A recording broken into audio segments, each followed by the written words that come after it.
The November wind bit through my coat as I stepped out of the Uber at the bottom of my parents' driveway.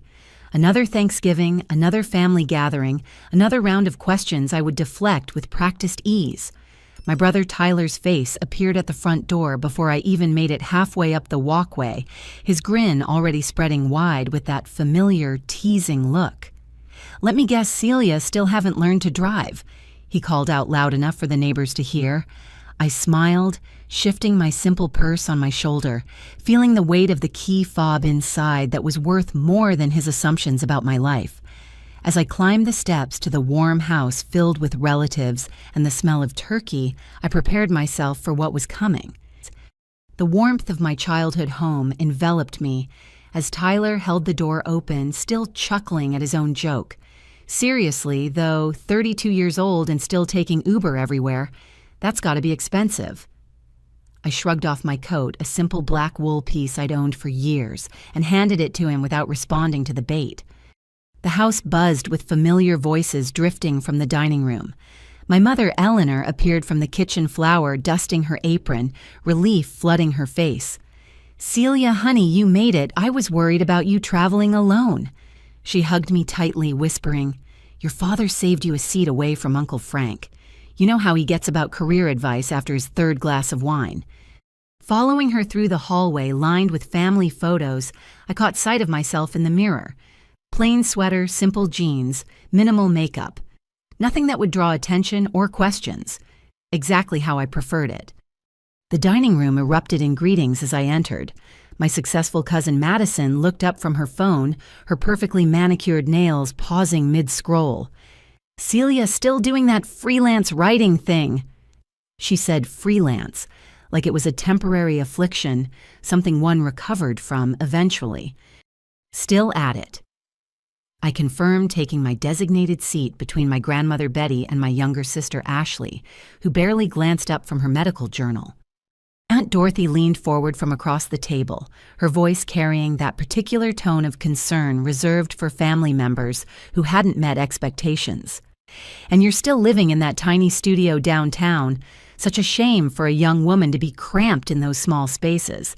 Madison just showed me her new 3-bedroom in Westchester. Maybe she could give you some tips on finding something more suitable."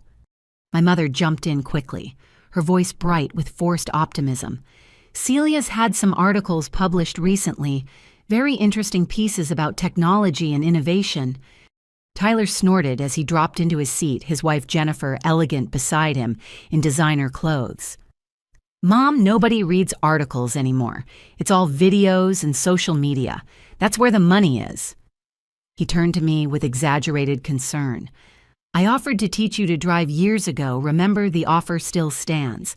Can't build a real life depending on public transportation." Uncle Frank, my father's brother, who owned several car dealerships across the state, cleared his throat meaningfully.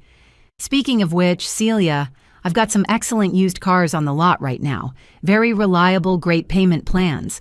I could work something out for family, help you get on your feet properly. A Honda Civic may be perfect starter car for someone in your situation." I busied myself with unfolding my napkin, arranging it carefully in my lap. "That's very generous, Uncle Frank. I'll keep it in mind." My phone vibrated in my purse. Without looking, I knew what it was. The gentle buzz pattern was distinctive, set only for notifications from my investment portfolio. Another milestone crossed, another million added to the valuation. I silenced it with a subtle movement, keeping my expression neutral as Grandmother Betty patted my hand. "Don't you worry about these folks, dear," she said quietly, though her voice carried the tremor of age. "Some flowers bloom later than others." Jennifer leaned around Tyler, her smile practiced and pitying. "I love your sweater, Celia. Target." "They have such nice things these days. Almost looks designer if you don't look too close." "Something like that." I murmured, though the sweater was actually a custom piece from a sustainable fashion startup I'd invested in.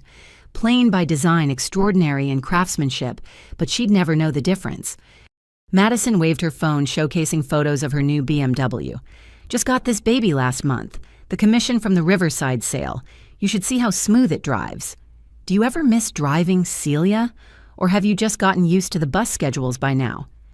My father Robert entered then carrying the turkey with ceremonial importance. His eyes found mine immediately, that particular mixture of love and disappointment I'd grown accustomed to over the years. "There's our rider," he said, setting the platter down. "Saw you at the bus stop on 5th Street last week, but traffic was too heavy to stop. Made me worry, sweetheart. Not the safest neighborhood." "I'm careful, Dad," I assured him, helping pass plates as my mother brought in the side dishes. Ashley finally looked up from her journal, her doctor's coat still draped over her chair back from her hospital shift. "Statistically, public transportation is quite safe, Dad, though I suppose the time inefficiency would be frustrating. How many hours do you lose each week to commuting Celia?" The question hung in the air as everyone began serving themselves. I thought about my actual commute, the 3-minute elevator ride from my penthouse to my office on the floor below, but that wasn't what they were asking about. I managed my time well enough. I said, simply accepting the mashed potatoes from Grandmother Betty. Tyler launched into a story about their new vacation home in the Hamptons, Jennifer adding details about the renovation plans. Madison competed with tales of her real estate conquests, each sale more impressive than the last. Ashley contributed hospital anecdotes that showcased her rising status in the medical community. I listened, nodded, smiled at appropriate moments. My phone buzzed again. This time, a different pattern. My assistant probably confirming tomorrow's board meeting. The tech world never truly stopped, not even for holidays. I let it go to silent, focusing instead on the family dynamics playing out before me. "Celia, honey, you're so quiet," Aunt Dorothy observed. "You must have some news to share. Any interesting developments in your life?" I sipped my water, considering. There were so many developments I could share. The latest acquisition offer, the expansion into European markets, the sustainable technology initiative that would revolutionize digital publishing. Instead, I offered, "I've been working on some fascinating projects, still finding my rhythm with everything." Uncle Frank nodded sagely. "Finding your rhythm. That's a nice way to put it. You know, my dealership is looking for a receptionist. Steady hours, health benefits, dental insurance. Might be good to have something stable while you figure out this writing business." The table murmured approval at his generosity. Madison added, "Stability is so important. I could never handle the uncertainty of freelancing, not knowing where your next paycheck comes from. The stress would kill me." My phone illuminated briefly with another notification. This time I caught a glimpse of the sender, the Forbes editor following up about the 30 under 30 feature. I turned the phone face down, returning my attention to the conversation flowing around me. "Well," I said, reaching for the green beans, "uncertainty has its own rewards sometimes." Tyler laughed, spoken like someone who's never had a car payment. "Trust me, sis. Once you have real responsibilities, you'll understand why the rest of us chose traditional careers." The irony of his statement, considering I'd quietly paid off his student loans last year through an anonymous donation to his loan servicer, was not lost on me, but I simply smiled, letting the assumption stand. As the meal continued, I felt the familiar weight of their concerns, their judgments, their well-meaning but misguided attempts to fix what they perceived as my broken life. And in my purse, my phone continued its silent celebrations, each notification, another reminder of the gap between their perception and my reality. The conversation flowed on, and I let it wash over me like a familiar tide, knowing that soon enough the truth would surface. But for now, I was content to play the role they'd cast me in: the struggling writer, the family project, the one who needed saving. It was easier than explaining why I chose buses over private cars, why I lived simply when I could afford excess, why success to me looked nothing like the picture they painted. Grandmother Betty squeezed my hand again under the table, and I squeezed back. Maybe she knew. Maybe she just loved me regardless. Either way, her quiet support was worth more than all the BMW photos and vacation home stories combined. The turkey was delicious, the stuffing perfect, and the company exactly as expected. My family in all their flawed, judgmental, loving glory. They thought they knew my story, but they'd only read the cover. The real chapters were yet to come. The main course gave way to comfortable chatter as everyone settled into their seats, more fully wine glasses refilled and guards lowering with each sip. Madison, now on her second glass of Pinot Noir, shifted the conversation with the precision of someone accustomed to controlling negotiations. "So Celia," she began, her voice carrying that false sweetness I remembered from childhood when she'd convinced me to trade my Halloween candy for her better pieces. "I've been meaning to ask about your transportation situation. I mean public buses. In this economy, I did a cost analysis for my clients once, and between the time lost and the indirect routes, you're basically burning money." She pulled out her phone again, the latest model naturally, and began scrolling through photos. "This is my new BMW Series 5. The leather seats are heated and cooled. Massage function too. Sometimes I just sit in the garage and relax after a long day of showings." She held the phone up for everyone to admire, ensuring I had a clear view. "The monthly payment is probably less than what you spend on ride shares and bus passes combined." Jennifer nodded enthusiastically, her diamond earrings catching the light. "Oh, I know exactly what you mean about the car being a sanctuary. Our Tesla has this amazing sound system. Tyler, show them that video of the butterfly doors opening." Tyler obliged, producing his phone with practiced ease. "Check this out, Celia, 0 to 60 in 3 seconds. Not that you'd know what that feels like." His laughter had an edge to it, the same tone from when we were kids, and he'd exclude me from games because I was too slow. My father, who had been unusually quiet, finally set down his fork. His expression carried that particular brand of paternal concern that made my chest tighten. "Celia, I need to be honest with you. Your mother and I worry. Just last month, Mrs. Henderson from church mentioned she saw you waiting at the bus stop in the rain. No umbrella, just standing there getting soaked. It broke my heart, sweetheart." I remembered that day. I'd been on a conference call with Tokyo and hadn't wanted to interrupt it by getting into my car where the Bluetooth would have taken over. The rain had been refreshing after 12 hours of negotiations. "I don't mind the rain, Dad," I said gently. "But you should mind," Ashley interjected, her doctor voice emerging. "Do you know how many respiratory infections are caused by prolonged exposure to cold and wet conditions and the bacteria on public transportation?"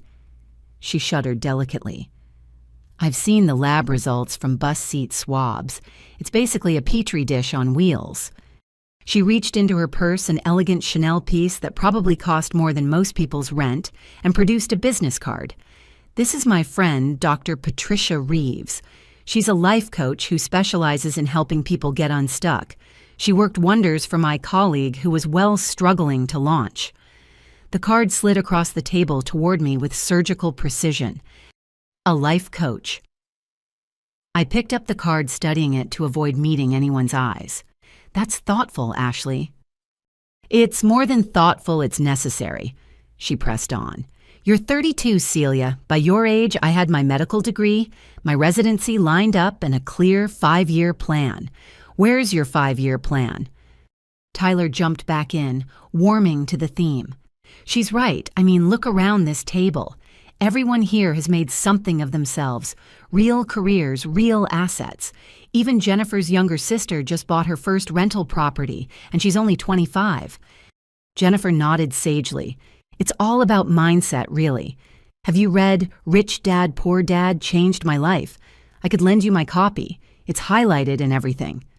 Uncle Frank had been cutting his turkey with methodical precision, but now he looked up, his expression serious.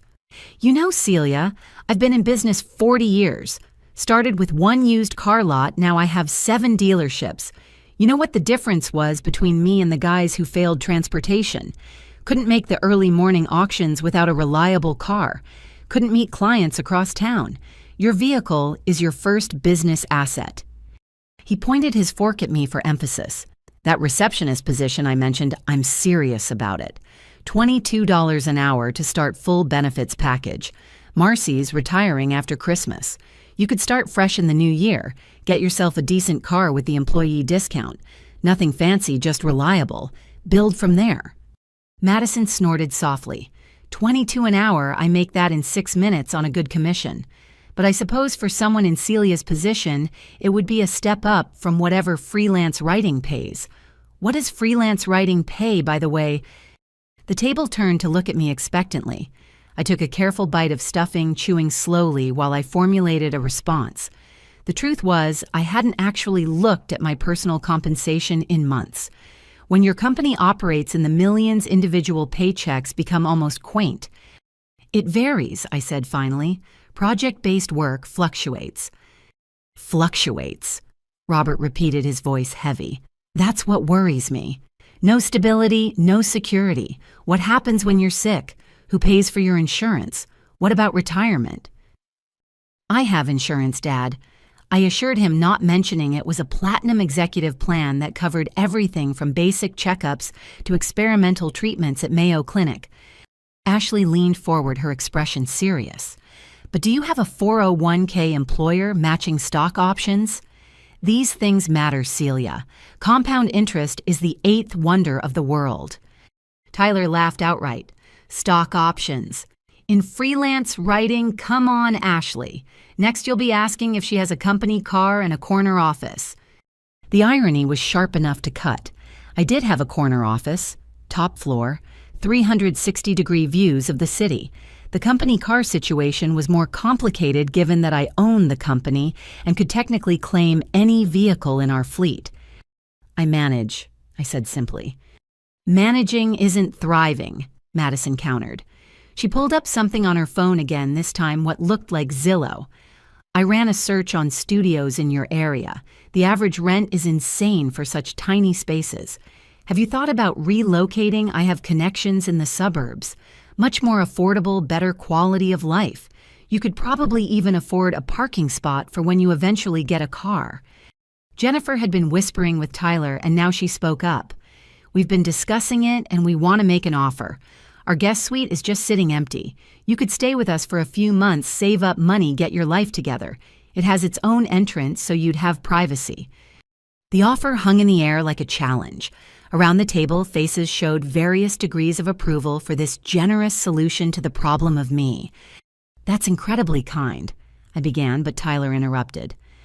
It's not about kindness, it's about family helping family.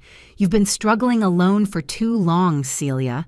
Time to swallow your pride and accept help. Grandmother Betty had been silent throughout this interrogation, but now she spoke softly. Pride isn't always a bad thing. Sometimes it's all a person has. With all due respect, Grandma. Madison said, her tone suggesting very little respect.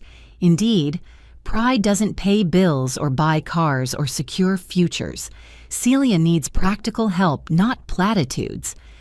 The financial advisor family friend David Chen had been invited, as he had been for the past 5 years since helping my parents with their retirement planning. He'd been silent throughout dinner, but I noticed him glancing at me periodically with an expression I couldn't quite read. My phone buzzed again, this time with a pattern I recognized as urgent. 3 short pulses. My CFO only used that code for major developments. I ignored it, focusing on the concerned faces around me. I appreciate everyone's concern, I said carefully. Really, I do, but I'm doing fine. Fine. Robert's voice cracked slightly. Sweetheart, fine is what people say when they're drowning, but too proud to ask for a life preserver. Your mother cries sometimes, wondering where we went wrong, why you're struggling when we gave you every opportunity. Eleanor shot him a look but didn't deny it. The guilt was a familiar weight, one I'd carried since choosing to hide my success rather than share it. You didn't go wrong, I said softly. I'm just on a different path. A path to nowhere, Tyler muttered, but loud enough for everyone to hear. Look, I'm going to say what everyone's thinking. You're the oldest child. You're supposed to set an example. Instead, Ashley and I have to make excuses for you. Do you know how embarrassing it is when our friends ask about our freelance writer sister who takes the bus everywhere? The word embarrassing hit harder than I expected. Not because it was true, but because it revealed so clearly how he saw me. How they all saw me. The family failure. The cautionary tale. The one who couldn't quite launch. David Chen cleared his throat softly. If I may, he began, but I caught his eye and shook my head minutely. He subsided, but his expression remained thoughtful. "I think," Grandmother Betty said into the silence, "that we should remember what Thanksgiving is actually about. Being grateful for family, regardless of their circumstances." "Of course we're grateful," Dorothy said quickly. "That's why we're trying to help. What kind of family would we be if we just watched Celia struggle without offering solutions?" The solutions continued to pour forth. Ashley pulled up public transportation crime statistics on her tablet. Madison calculated the opportunity cost of time spent on buses versus driving. Uncle Frank sketched out a 5-year plan on a napkin that started with the receptionist job and ended with me potentially managing one of his smaller dealerships. Through it all, my phone continued its silent notifications. Each buzz another reminder of the strange double life I was living. In one reality, I was a failure who couldn't afford a car. In another, I was debating whether to accept a 9-figure acquisition offer. The contrast was dizzying, but I'd chosen this path. Chosen to see whether my family's love was conditional on success. Chosen to protect relationships from the corruption of money. Chosen to be valued for who I was rather than what I owned. As the dinner plates were cleared and dessert was prepared, I excused myself to use the bathroom. In the quiet of the powder room, I finally checked my phone. 17 missed calls, 43 text messages. The Forbes article had gone live early. My anonymity was about to expire. I looked at myself in the mirror, seeing what they saw. Plain clothes, simple styling, nothing to indicate the truth. But behind my eyes, I could see the exhaustion of maintaining this charade, the weight of their disappointment, the pain of their pity. Soon, I told my reflection. Soon they would know. But not yet. There were more acts to play in this family drama, more assumptions to endure, more offers of salvation to deflect. I returned to the dining room to find them still discussing my situation, plans forming interventions, organizing. The night was far from over, and neither was their determination to save me from a life they couldn't understand I'd chosen. The irony was perfect and perfectly painful. They thought they were rescuing me from failure. In reality, I was trying to rescue us all from the poison of success. The migration from dining room to living room happened gradually, people carrying coffee cups and dessert plates settling into the familiar furniture of my childhood. The room hadn't changed much over the years, same brown leather couches, same family photos covering the walls, same upright piano in the corner that nobody played anymore. I found myself strategically placed in the center of the main couch, flanked by Ashley on one side and Madison on the other. It felt less like casual after-dinner relaxation and more like a carefully orchestrated intervention. The rest of the family arranged themselves in a semicircle, their faces showing varying degrees of concern and determination. Uncle Frank kicked things off, setting down his coffee with the authority of someone used to closing deals. "All right, Celia, let's talk seriously here. This receptionist position, it's not charity. Marcy's been with me 23 years. She started exactly where you'd be starting, and now she's got a house, 2 kids through college retirement fund that'll let her travel the world. That could be you." He pulled out his phone, scrolling through something before showing me the screen. "This is the benefits package. Health, dental, vision, life insurance, disability coverage. After 90 days, you're eligible for the 401k match. I match up to 6%. Do you know how many people would kill for these benefits?" "Frank's being modest," Aunt Dorothy chimed in. "He's the best employer in the county. Janie's daughter started there last year, and she's already been promoted twice. Of course, she had a car from day one, made it easier to take on additional responsibilities." Tyler had pulled out his laptop, balancing it on his knees with practiced ease. "I've been thinking about this all through dinner. Your problem is branding Celia. Nobody takes freelance writers seriously because there's no barrier to entry. Anyone can call themselves a writer. But look at this." He turned the screen toward me, showing what appeared to be a LinkedIn profile. I had Jennifer's cousin redesign my profile last year.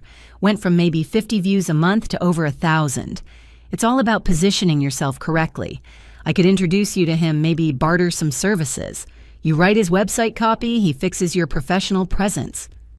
That's actually not a bad idea, Jennifer added, perching on the arm of Tyler's chair. Personal branding is everything these days, though honestly, Celia, you might want to consider pivoting entirely. Writing is so oversaturated. Everyone thinks they can write because they post on social media. Madison nodded enthusiastically. Exactly. That's why I suggested real estate. The barrier to entry is low, just a licensing exam, but the earning potential is unlimited. I cleared $250,000 last year, and I'm only getting started. You're personable enough, Celia. With some polish, you could do well. She pulled out a folder she'd apparently brought specifically for this purpose. I took the liberty of printing out the pre-licensing course information. It's only 75 hours of study, then the exam. I could mentor you, show you the ropes. We could even do some open houses together until you build your confidence. Ashley had been furiously typing on her phone, and now she looked up with triumph. I just texted Patricia, the life coach. She has an opening Monday afternoon. I'll cover the first session, call it an early Christmas present. She specializes in late bloomers, people who need help finding their direction. Late bloomer, I repeated, tasting the phrase. At 32, with a company valued at over $100 million, I suppose I was blooming late by their standards. Don't take it personally, Ashley said quickly. It's just a term. Lots of successful people don't find their path until later. Colonel Sanders was 62 when he franchised KFC. Tyler snorted. Are we really comparing Celia to Colonel Sanders? At least he had a car. His whole business model depended on driving to restaurants. The laughter that followed had that uncomfortable edge of truth-telling disguised as humor. I sipped my coffee, letting the bitter warmth ground me in the moment. Robert cleared his throat, assuming what the family called his board meeting voice, though his actual board experience was limited to the local Rotary Club. I think what everyone's dancing around is the hard truth. Celia, sweetheart, you're 32 years old. By your age, I was married, had a mortgage, 2 kids, and a stable career at the firm. Your mother had her teaching credential and tenure track position. This bohemian lifestyle might have been charming in your 20s, but now it's just concerning. Bohemian is generous, Tyler muttered. Broke is more accurate. Tyler. Eleanor scolded, but weakly, suggesting she might not entirely disagree. Uncle Frank leaned forward, his expression serious. Look, I'm going to be straight with you, Celia, because someone needs to be. In business, we call what you're doing playing not to lose instead of playing to win. You're so afraid of failure that you're not even trying. This writing thing, it's safe, because there's no real metric for success. No boss to disappoint, no quotas to miss, no performance reviews. But that also means no growth, no advancement, no future. He's right, Madison added, her voice taking on the tone she probably used with difficult sellers. I see it all the time in real estate. People get comfortable in their rentals, afraid to take the leap into ownership. They convince themselves they're being smart, flexible, keeping their options open. Really, they're just scared. Is that what this is? Celia fears, duh. The word hung in the air between us. Fear. Was I afraid? The thought was almost laughable. I'd stood before venture capitalists and demanded millions. I'd fired executives twice my age. I'd made decisions that affected thousands of employees. But here, in this room, with these people who'd known me since birth, I felt something that might have been fear. Fear that money would change how they saw me. Fear that success would build walls where blood should be bridges. My phone buzzed again. This time I recognized the international number flashing briefly on the screen. Tokyo calling back. The deal that would expand our Asian market by 300% was waiting for my input. I'm not afraid, I said quietly. I'm just living life on my own terms. Your terms are terrible, Tyler said bluntly. No offense, but what exactly are these terms? No car, no property, no visible success markers. What's the end game here? Ashley pulled out her tablet again, apparently having prepared a presentation. I did some research on freelance writing income. The median is around $35,000 a year. The top 10% might make $70,000. Even if you're in that top tier, which, let's be honest, is unlikely. Without major publication credits, you're still below the poverty line for sustainable middle-class life in this area. She showed me a graph, color-coded and professionally designed. This is the projected lifetime earnings gap between traditional employment and freelance work. By retirement age, you'll have lost over $2 million in potential earnings, not counting compound interest on investments you couldn't make. Jesus, Ashley. Grandmother Betty interjected. She's not a business case. She's your sister. Which is exactly why I'm doing this, Ashley responded. If she were just anyone, I wouldn't care. But she's family, and family tells hard truths. David Chen, the financial advisor, shifted in his seat. I could see him struggling with something, probably the confidentiality requirements of his profession. He knew the truth about my finances, had probably seen the public filings, the corporation documents. But he said nothing, just watched me with those calculating eyes. Uncle Frank was pulling up something on his phone now. You know what, I'm going to make this even easier. Look, this is Marcy's desk. Corner of the showroom, nice window view, your own computer printer, the works. I'll even throw in a parking space with your name on it. How's that for a sign of faith? And I'll help with the wardrobe, Jennifer offered.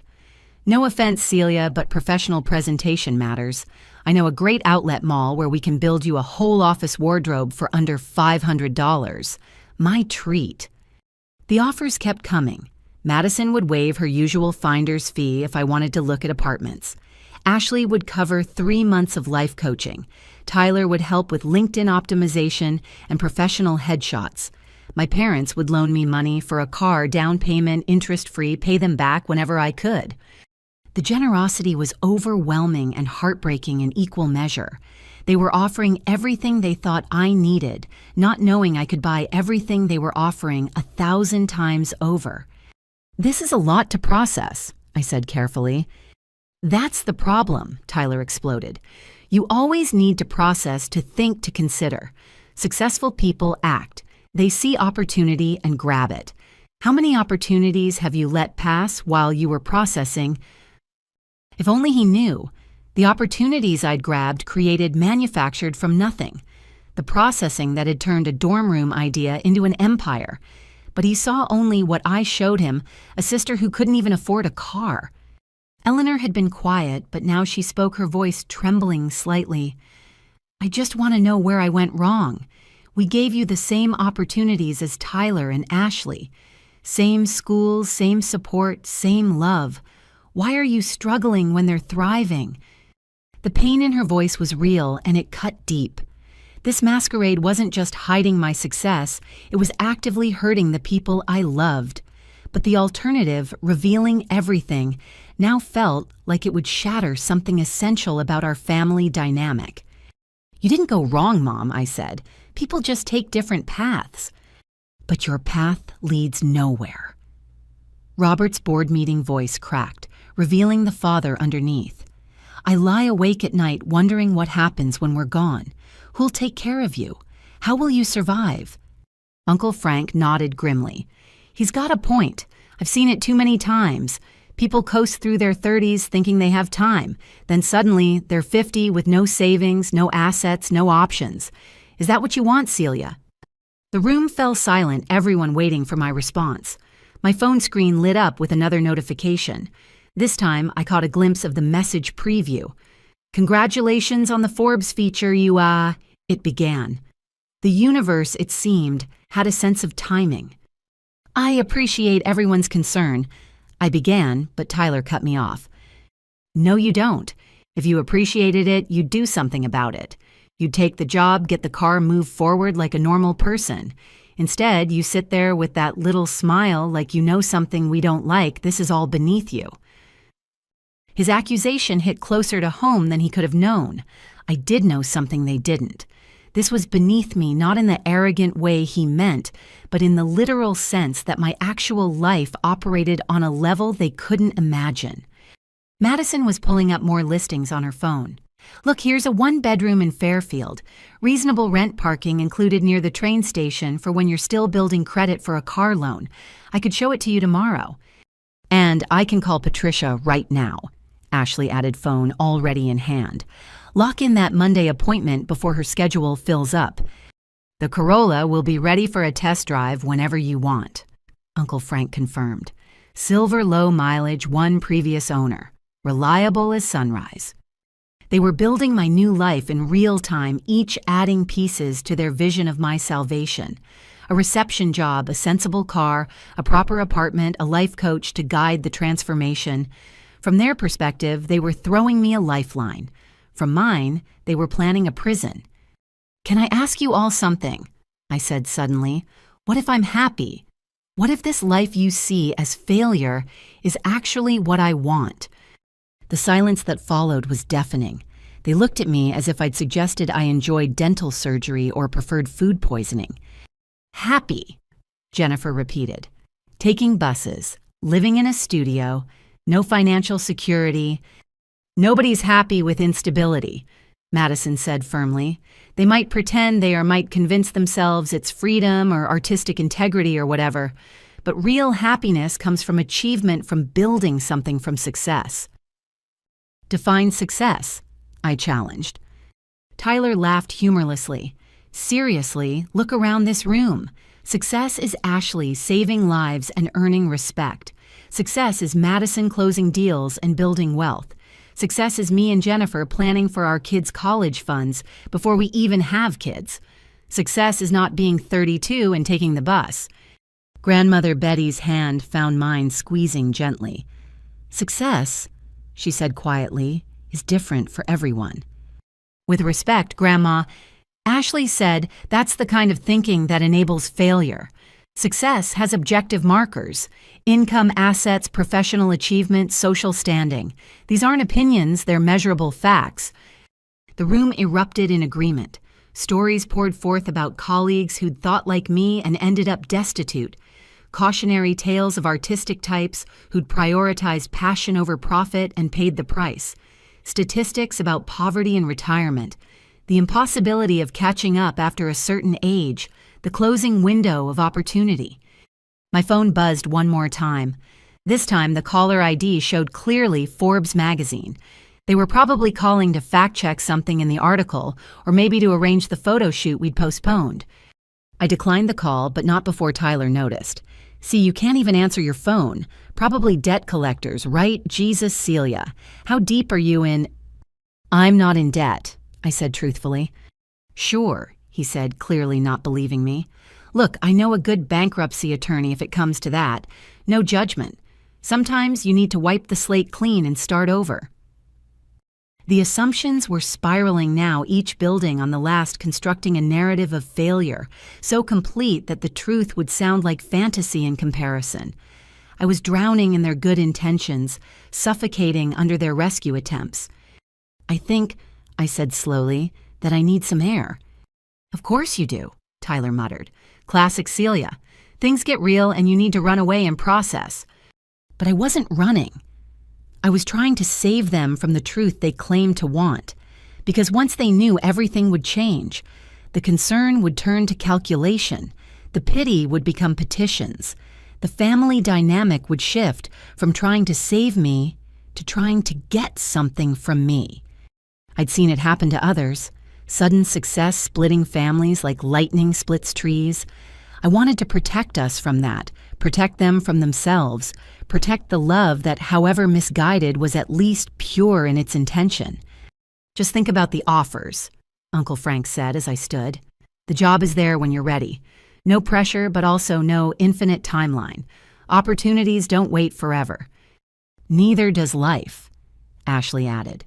32 becomes 42 becomes 52 faster than you think. Don't waste your potential, Celia.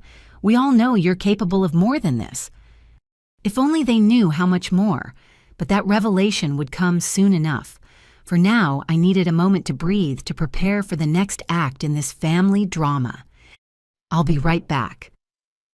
I promised, heading for the door.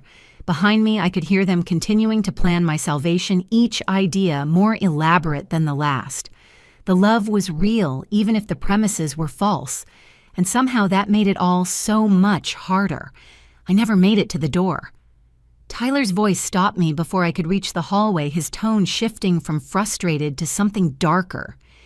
"You know what? Sit back down, Celia. We're not done here." He was already pulling out his phone again, his fingers moving across the screen with purpose. "Since you think bus life is so great, let me show you something." Reluctantly, I returned to my spot on the couch. The family leaned in, sensing fresh ammunition for their intervention. Tyler's expression had taken on the look of a prosecutor presenting damning evidence. "Here," he said, showing his phone screen to the room. "Local news last Tuesday. Woman robbed at downtown bus stop in broad daylight. That's your bus stop, isn't it? Celia 5th and Main." I recognized the location, though I hadn't heard about the incident. Then again, I'd been in Singapore last Tuesday finalizing our Southeast Asian expansion. "Crime happens everywhere," I said evenly. "Oh, it gets better." Tyler continued scrolling through article after article. "Look at this. Bus driver assaulted during evening route. This one, police increase patrols after string of bus stop incidents. And here's my personal favorite. Study shows public transit users 3 times more likely to be crime victims." Jennifer had moved to look over his shoulder, gasping at each headline. "Oh my God, Tyler, look at this one. Woman followed home from bus stop." That could be Celia.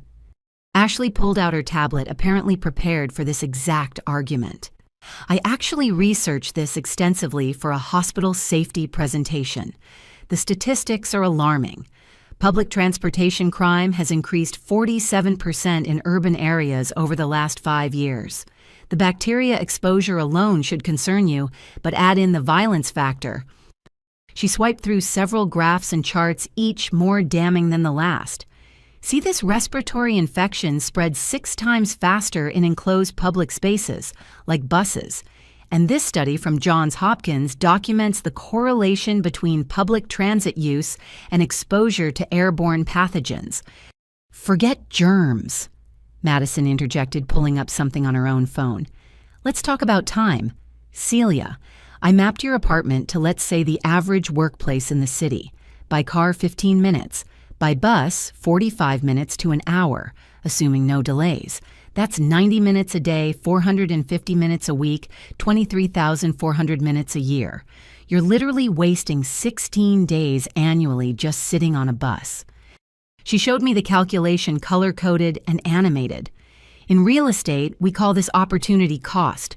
Those 16 days, if you were working even at minimum wage, that's thousands of dollars lost. At a professional rate, we're talking serious money left on the table." Uncle Frank stood up, pacing now with the energy of someone delivering a crucial pitch. "Madison's right, but she's thinking too small. It's not just about time or money. It's about what you're telling the world about yourself. You know what I see when someone shows up to a business meeting on the bus? I see someone who can't get their life together enough to secure reliable transportation." He gestured broadly, warming to his theme. "Last month I had a sales candidate interview. Sharp kid, great resume. Mentioned he'd taken the bus to the interview because his car was in the shop. You know what that told me? Poor planning. No backup strategy. If he can't manage his personal transportation, how can I trust him with my customers?" "That seems harsh," I said, though I understood his point from a business perspective. "Harsh." Tyler laughed. "It's reality. Image matters. Perception is everything. You think Madison would sell million-dollar homes if she showed up in an Uber. You think Ashley's patients would trust her medical opinion if they saw her waiting at a bus stop." Ashley nodded emphatically. "He's absolutely right. Professional credibility requires certain markers of success. It's not shallow, it's psychological. Humans are hardwired to assess competence through external indicators. A car is one of the most basic indicators of adult functionality in American society." Robert had been sketching something on a napkin and now he held it up. "I did the math while you were all talking. Celia, a decent used car, let's say $15,000 financed over 5 years at reasonable interest. That's about $280 a month. Insurance, maybe another $100. Gas, let's say $150. So $430 monthly for complete transportation freedom." He slid the napkin toward me. "I already talked to my credit union. With my co-signature, you'd get approved immediately. 4% interest, no money down. You could drive away tomorrow with dignity restored. Dignity. I repeated the word, tasting bitter. Eleanor reached across to touch my hand. Sweetheart, he doesn't mean it like that. We just want you to have every advantage. The world is hard enough without making it harder on yourself. Tyler wasn't finished with his presentation. He'd pulled up a map of the city, red dots marking various locations. These are all the reported crimes at bus stops in the last 6 months. Notice anything, they cluster around the routes you'd have to take. You're literally traveling through the most dangerous parts of the city, because bus routes go where property values are lowest. That's actually an excellent point, Madison added. Real estate patterns follow transportation quality. Good neighborhoods have less public transit because residents don't need it. By relying on buses, you're forced to travel through areas you'd never choose to live in. Jennifer had been whispering with Dorothy, and now they both spoke up. We were just saying, Jennifer began, how this affects dating too. Celia, how do you even meet someone decent without a car? You can't offer to pick them up, can't meet somewhere spontaneous, can't take weekend trips. You're basically advertising that you're not relationship material. That's a bit extreme, Grandmother Betty protested, but even she looked troubled. Is it, though? Ashley pulled up what appeared to be a dating study. According to this research, having a car ranks in the top 5 attractiveness factors for both men and women. It signals stability, independence, and future planning ability. By not having a car at 32, you're essentially removing yourself from the viable dating pool. The assault continued from all angles. Uncle Frank shared horror stories from customers who'd been stranded by bus breakdowns. Tyler calculated the dating radius possible with public transit versus personal vehicles. Madison showed listings for apartments with attached garages, emphasizing how real adults lived. Ashley presented medical cases she'd treated that were directly related to public transit incidents. Through it all, my phone continued its silent symphony of notifications. The Tokyo deal, the Forbes article, the board meeting tomorrow, an entire secret life pulsing beneath the surface of this intervention. Here's what really gets me, Tyler said, his voice taking on a new edge of frustration. You're smart, Celia. You graduated summa cum laude. You had every opportunity we did. So this bus thing, this whole lifestyle, it has to be a choice. And I cannot for the life of me understand why anyone would choose this. Maybe because choices aren't always about optimization, I suggested. Maybe some people value different things. Like what? Madison demanded. What possible value is there in wasting time, risking safety, and limiting opportunities? I thought about my actual reasons, the environmental impact of single-passenger vehicles, the community connections formed on public transit, the thinking time during commutes, the human stories I gathered that informed my business decisions. But none of these would make sense to them in this context. I've met incredible people on buses, I offered, heard stories that changed my perspective, had time to think without the stress of driving. Tyler rolled his eyes so hard I worried they might strain something. Great. You've had nice chats with strangers while successful people drove past you to actual destinations. Very poetic, very impractical. David Chen, who'd been silent through most of this, finally spoke. Perhaps we're approaching this from the wrong angle. Celia, what would it take for you to consider getting a car? What concerns do you have that we could address? It was a lifeline, and I recognized it as such. He was trying to give me an out, a way to gracefully accept help without losing face. But I couldn't take it, not yet. The truth was too close to the surface now, threatening to spill over with every vibration of my phone. I appreciate everyone's concern, I began, but Tyler slammed his hand on the coffee table. Stop appreciating and start acting. Do you know how frustrating it is to watch you waste your life? Do you know how it reflects on all of us? I'm tired of making excuses for why my older sister is a failure. The word hung in the air like a physical blow. Failure. Is that what I represented to him? Years of carefully managed appearances, of deliberate simplicity, of choosing connection over exhibition, reduced to a single ugly word. "Tyler," Eleanor gasped, "apologize right now." "No," he said firmly. "I'm done enabling this. Someone needs to say what we're all thinking. Celia is a failure. She's 32 years old, takes the bus everywhere, lives in a tiny apartment, and has no visible means of success. If that's not failure, what is?" Ashley placed a hand on my shoulder, but her words supported Tyler. "He's expressing it harshly, but the sentiment isn't wrong. By every objective measure, you're not thriving. We're trying to help because we love you, but love sometimes means hard truths." The room erupted in a mixture of agreement and protest. Uncle Frank sided with Tyler about tough love. Dorothy worried about my feelings, but agreed action was needed.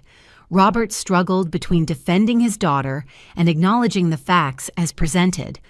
Eleanor cried quietly, which made everyone uncomfortable. Through it all, my phone kept buzzing. The outside world, my real world, demanding attention I couldn't give. I thought about the employees depending on my decisions, the innovations waiting for approval, the deals hanging in the balance.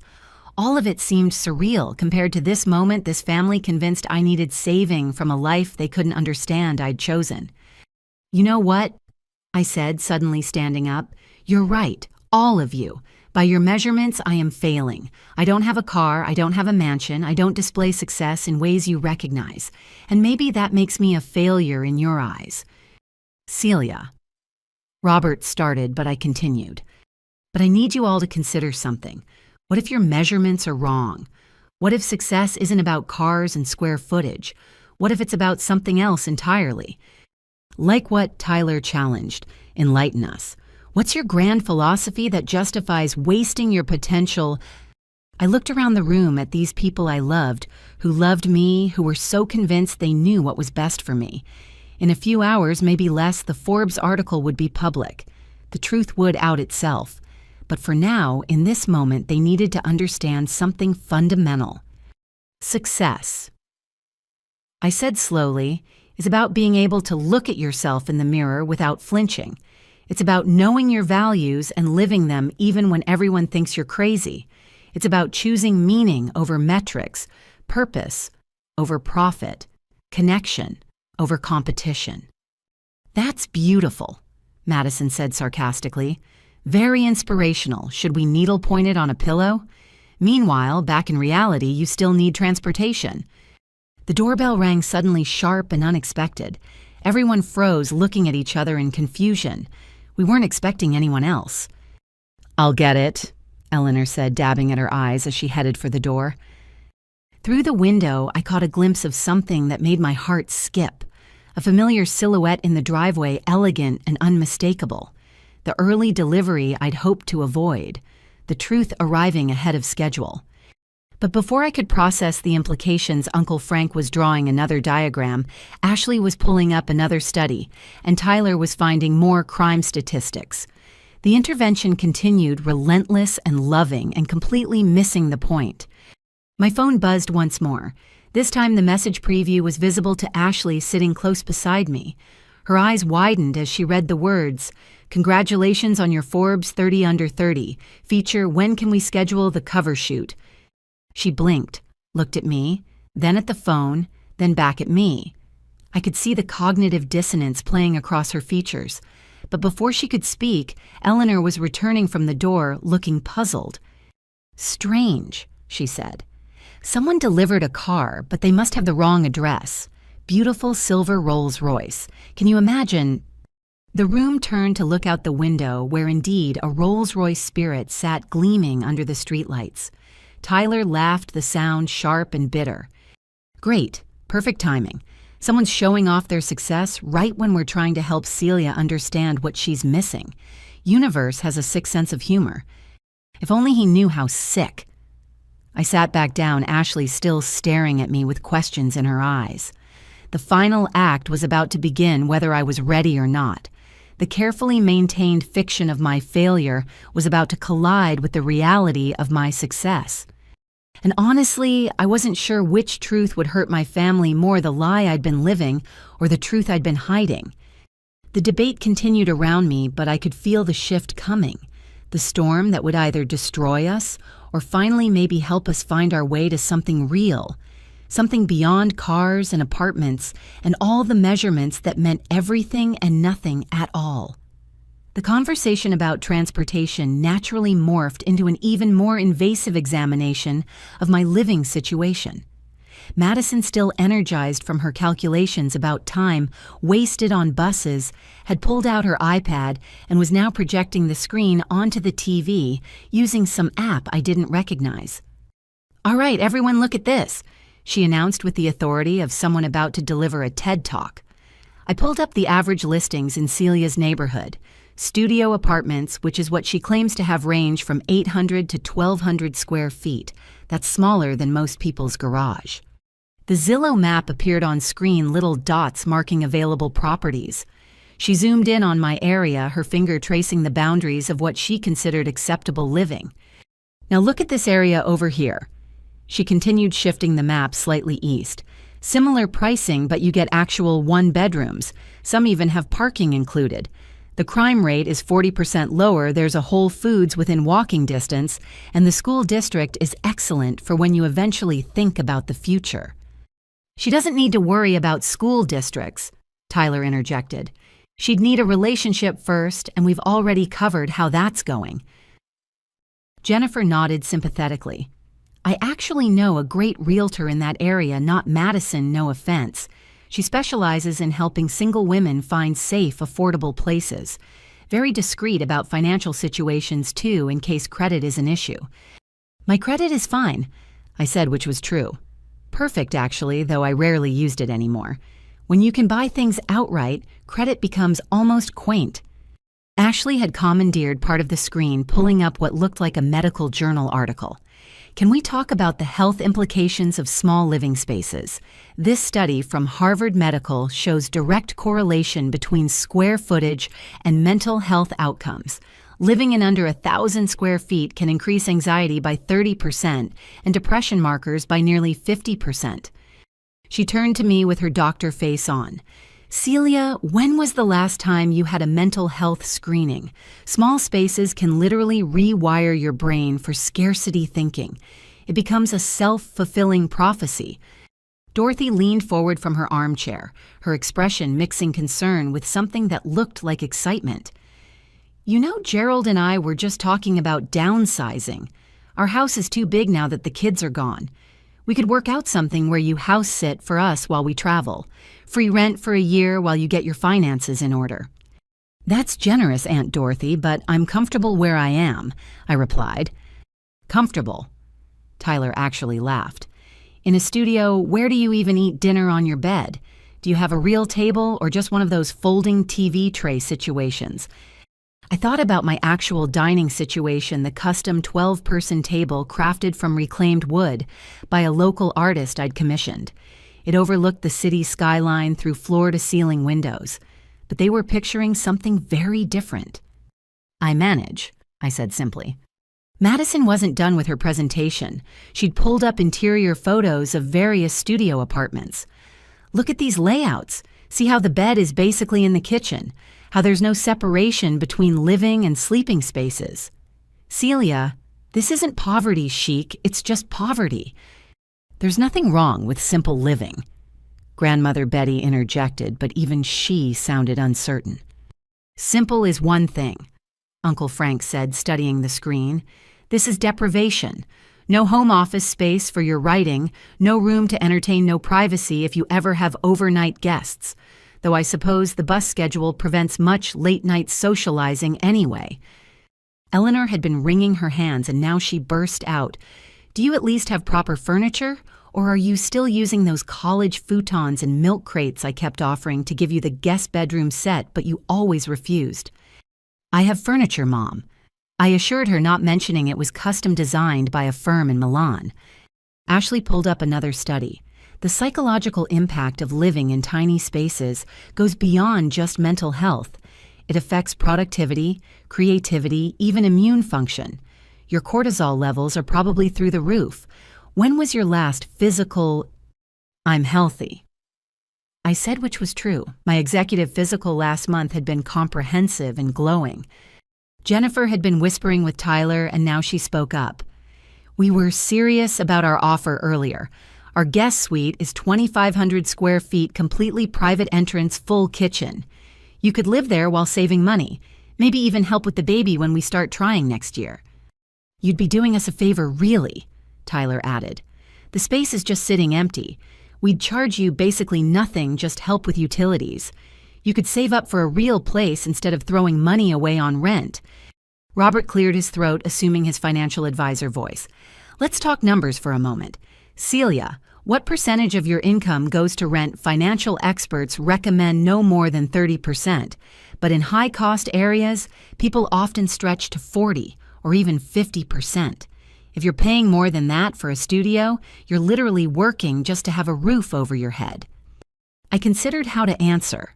The truth was I owned the building. My rent was a technical transfer between two of my companies for tax purposes, but explaining that would unravel everything. It's within reasonable bounds, I said carefully. Reasonable. Madison pulled up a rent calculator. Let's see. Average studio in your area is $1,800 a month. If that's 30% of your income, you're making $72,000 a year. Are you making $72,000 a year from freelance writing? Celia? The interrogation had taken on the quality of a financial audit. Everyone leaned in, waiting for my response. The truth was so far from their assumptions, it felt like speaking different languages. Income from creative work isn't always consistent month to month, I said, which was technically true. Some months I made millions, others merely hundreds of thousands. Tyler slapped his knee in frustration. This is exactly the problem: inconsistent income in an expensive studio. You're one bad month away from homelessness. How do you not see how precarious this is? I have savings, I offered. How much? Ashley demanded. 3 months of expenses. 6 months. The recommended emergency fund for freelancers is 12 months minimum. Do you have $22,000 sitting in savings? I thought about my actual savings spread across various accounts and investments. $22,000 was what I earned in interest in roughly 4 hours, but nodding would require explaining how, so I remained silent. Your silence speaks volumes, Uncle Frank said grimly. No car, tiny apartment, no savings buffer. Celia, this isn't independence, it's a house of cards waiting for the slightest breeze. Madison had moved on to mortgage calculators. With your income, assuming you could even document it properly for a lender, you'd qualify for maybe a $150,000 property. That's a condo at best and not in a good area. But even that would be better than throwing money away on rent. Rent isn't throwing money away, I said. It's paying for flexibility and freedom from maintenance. Spoken like someone who's never built equity, Tyler responded. Jennifer and I have gained $60,000 in home value in just 2 years. That's $60,000 we can leverage for investments, improvements, our kids' education. What have you gained from 2 years of rent? Flexibility to run a company without being tied to one location. Freedom to travel internationally at a moment's notice. Time saved from maintenance that I could dedicate to strategic planning. But these weren't answers they'd understand in this context. Dorothy had pulled out her phone and was showing Eleanor photos. Look, this is my cousin's daughter. Started out just like Celia, tiny apartment, artistic ambitions. You know where she's living now? Her car. Lost the apartment 3 months ago, too proud to ask for help until it was too late. The cautionary tale hung heavy in the air.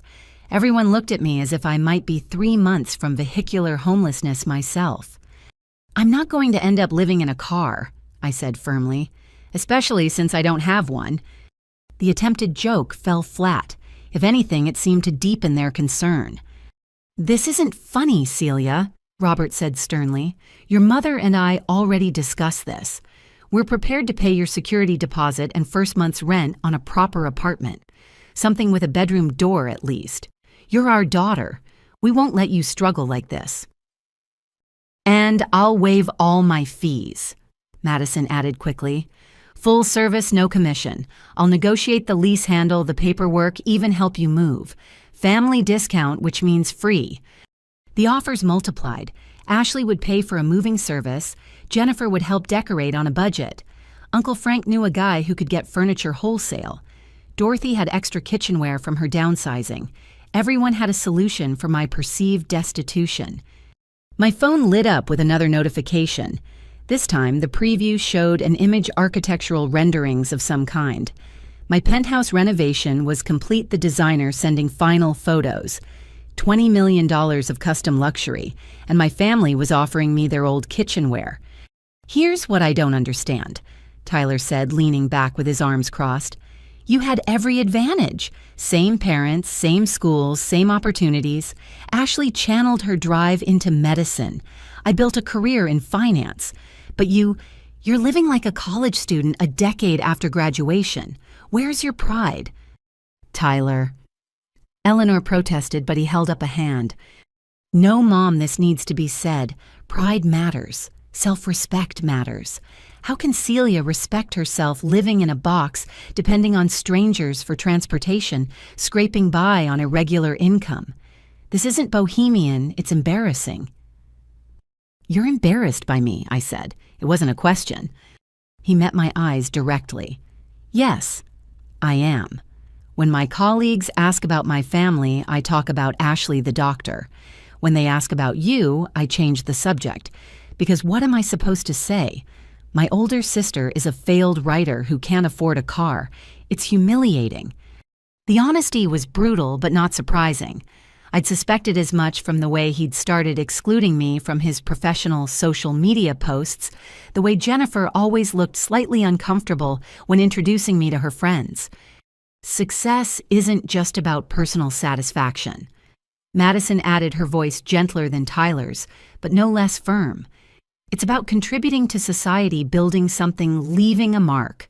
What mark are you leaving from a studio apartment?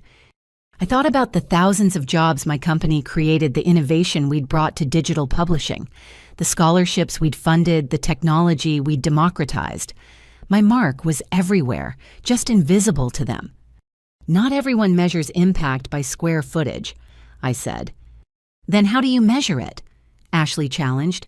Publications, income, social influence. Give us something, Celia. Show us one metric by which you're succeeding. The room waited. Even Grandmother Betty looked expectant now. They wanted proof of value, evidence of worth, something tangible they could point to and say, see, she's not a failure after all.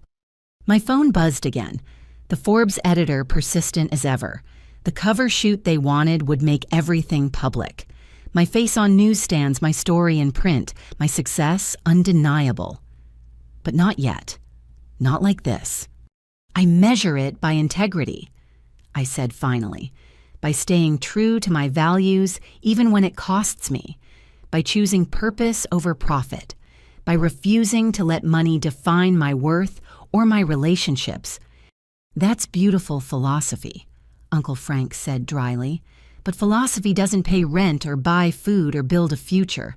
At some point, idealism has to meet reality.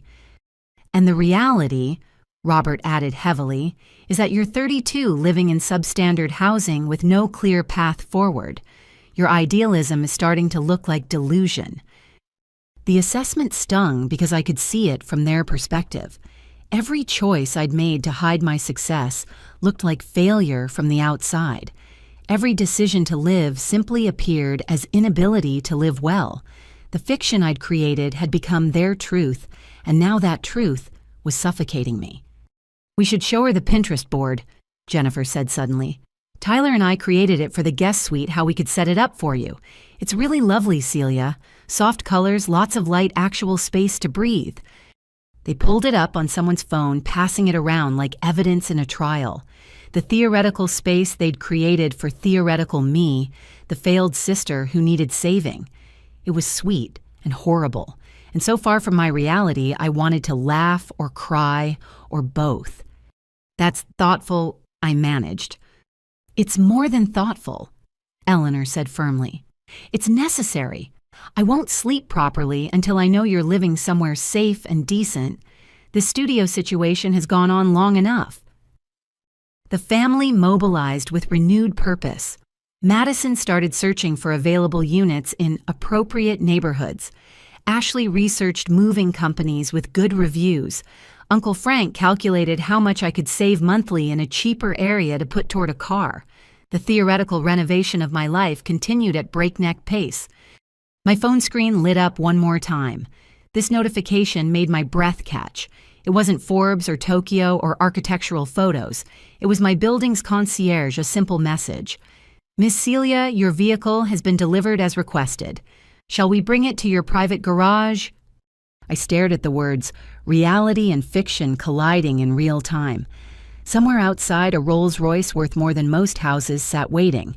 Inside, my family planned my move to a guest bedroom out of charity. The distance between these two realities had never felt wider or more impossible to bridge. But the bridge was coming whether I wanted it or not. The truth had its own momentum now rolling toward revelation, like a luxury car toward a modest family home. Celia. Ashley's voice broke through my thoughts. You okay? You look pale. Is this too overwhelming? I know we're throwing a lot at you, but it comes from love. Love. Yes, it did. Misguided assumption. Filled, controlling love. But love nonetheless. And soon I'd have to test whether that love could survive the truth about who I really was and what I'd really built. I'm fine, I said, though fine was the last thing I felt. Just taking it all in. Good, Tyler said with satisfaction. Maybe you're finally ready to stop playing pretend and start living like an adult. If he only knew who was playing pretend. But that revelation was moments away now, waiting outside in the form of a silver spirit, waiting to shatter every assumption they'd built about their failing sister. The living situation assault continued, but I could feel the countdown ticking. Truth approaching on silent tires, ready or not. The energy in the room had shifted from concerned intervention to frantic mobilization. What had started as after-dinner conversation had transformed into a full-scale family emergency response. Robert stood up from his recliner with the decisive movement of a man about to take charge of a crisis. Enough talking, he announced, pulling out his phone. Eleanor, get me the checkbook from my office. I'm transferring $5,000 to Celia's account right now. No arguments, no negotiations. This ends tonight. Dad, that's not necessary. I started, but he held up his hand in the gesture I remembered from childhood, the one that meant discussion was over. Not necessary. My daughter is one step away from homelessness, taking buses through dangerous neighborhoods, living in conditions I wouldn't accept for a college student. If I can't help my own child, what kind of father am I? He was already logging into his banking app, his reading glasses perched on his nose as he squinted at the screen. Eleanor hurried from the room, her footsteps quick and purposeful. The family watched in approving silence, apparently viewing this as the breakthrough moment in their intervention. Tyler had shifted into full producer mode, his phone held up to capture the moment. This is actually perfect, he said, adjusting the angle. I've been documenting tonight for my LinkedIn series on family support systems, how successful families lift each other up. This'll be the climax post. You're filming this? I asked, incredulous. Of course it's inspiring content. Successful siblings rally around struggling family member. Dad steps up with financial support. Everyone comes together. My followers eat this stuff up. He was already adding filters and captions, his fingers flying across the screen. Jennifer peered over his shoulder, offering suggestions. Make sure you get the emotion on Mom's face when she comes back with the checkbook, and maybe do a slow zoom on Celia when she realizes she's finally getting help. Brilliant, Tyler agreed, adjusting his position for a better angle. This could go viral. Hashtag family first, hashtag no one left behind, hashtag success is meant to be shared. Ashley had opened her laptop and was typing furiously. I'm creating a comprehensive life plan spreadsheet, she announced. Financial goals, health objectives, career milestones. Celia, I'll need your current baseline metrics so we can track improvement. What's your current net worth? Approximate is fine if you don't know exactly. I almost choked on the sip of water I'd just taken. My current net worth. Which portion did she want to know about? The liquid assets, the company valuation, the real estate portfolio I'd quietly accumulated, the sum total that my financial advisors had last calculated at just over 200 millions. I don't really track it that way, I said carefully. Of course you don't, she replied, not looking up from her typing. That's part of the problem. You can't improve what you don't measure. Don't worry, we'll start from zero and build up. Rock bottom is just a foundation to build on. Madison had commandeered the TV screen again, now showing a split display of apartment listings and car dealerships. I'm coordinating with Uncle Frank, she explained.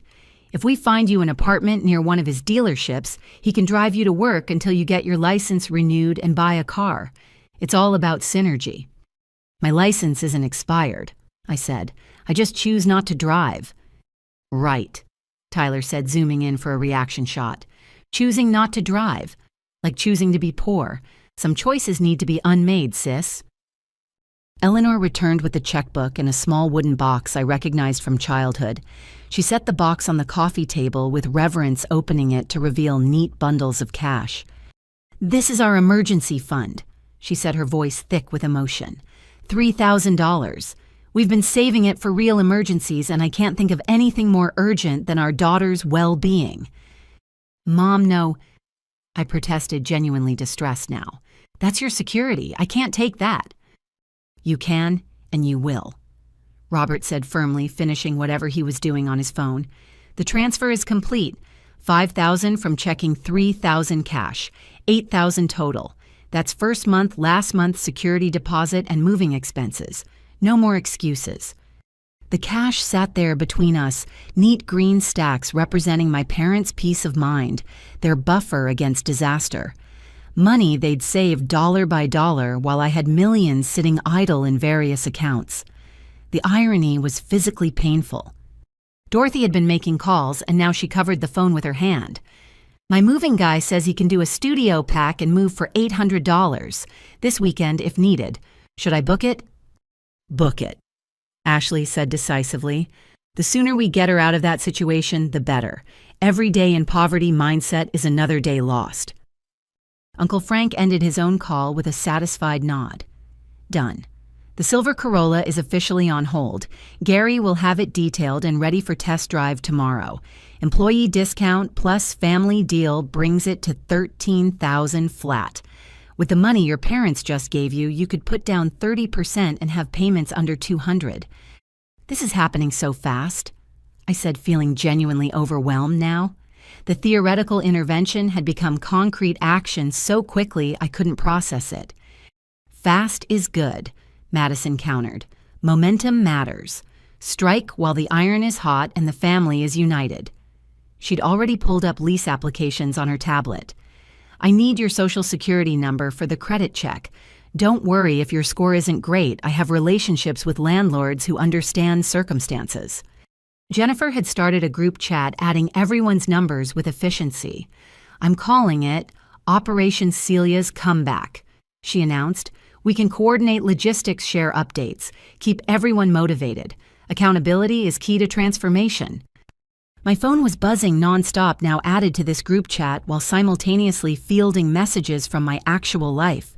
The parallel realities were creating a kind of vertigo, making the room spin slightly. Ashley noticed my expression and immediately switched to doctor mode. Are you feeling faint? When did you last eat a proper meal? Malnutrition is common in financial distress situations. Your blood sugar is probably crashing from the stress. I'm fine. I managed, though fine was becoming an increasingly inaccurate descriptor. You're not fine, Tyler said, still filming. But you will be. This is your rock bottom moment, Celia. The moment everything changes. Years from now, you'll look back on this as the night your family saved your life. Eleanor was crying openly now, clutching the empty emergency fund box. I just want my baby to be okay, she sobbed. We've been so worried. Staying up at night, wondering if you're safe, if you're eating, if you're warm enough in that tiny apartment. Mom, please don't cry. I begged, my own eyes stinging now. This had spiraled so far beyond what I'd expected. Their love, however misguided, was real and overwhelming. "Let her cry," Ashley said clinically. "Emotional release is healthy. We've all been carrying the weight of Celia's situation. Now that we're taking action, the feelings can flow." Grandmother Betty, who had been unusually quiet, suddenly spoke up. "This feels wrong," she said softly. "All this pressure, all these plans. What if Celia doesn't want to be saved?" "Of course she wants to be saved," Tyler responded, panning the camera across the room. "Look at her life. Who would choose that existence if they had options? We're giving her options." Madison's phone chimed with an alert. Perfect A1 bedroom just came on the market in Riverside. 1,400 square feet, parking included, in-unit laundry. "I can get us a viewing tomorrow morning. The landlord owes me a favor, so approval is basically guaranteed." And Patricia texted back. Ashley added, looking at her phone. "The life coach can see you Monday at 2. I already Venmo'd her the deposit. Non-refundable, so don't even think about backing out." Uncle Frank was drawing on another napkin this time, what looked like a timeline. "Here's how I see it. Tomorrow, test drive the car.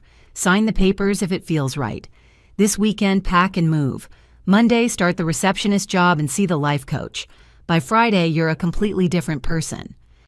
"A better person," Jennifer added helpfully. "The person you were meant to be before you got lost."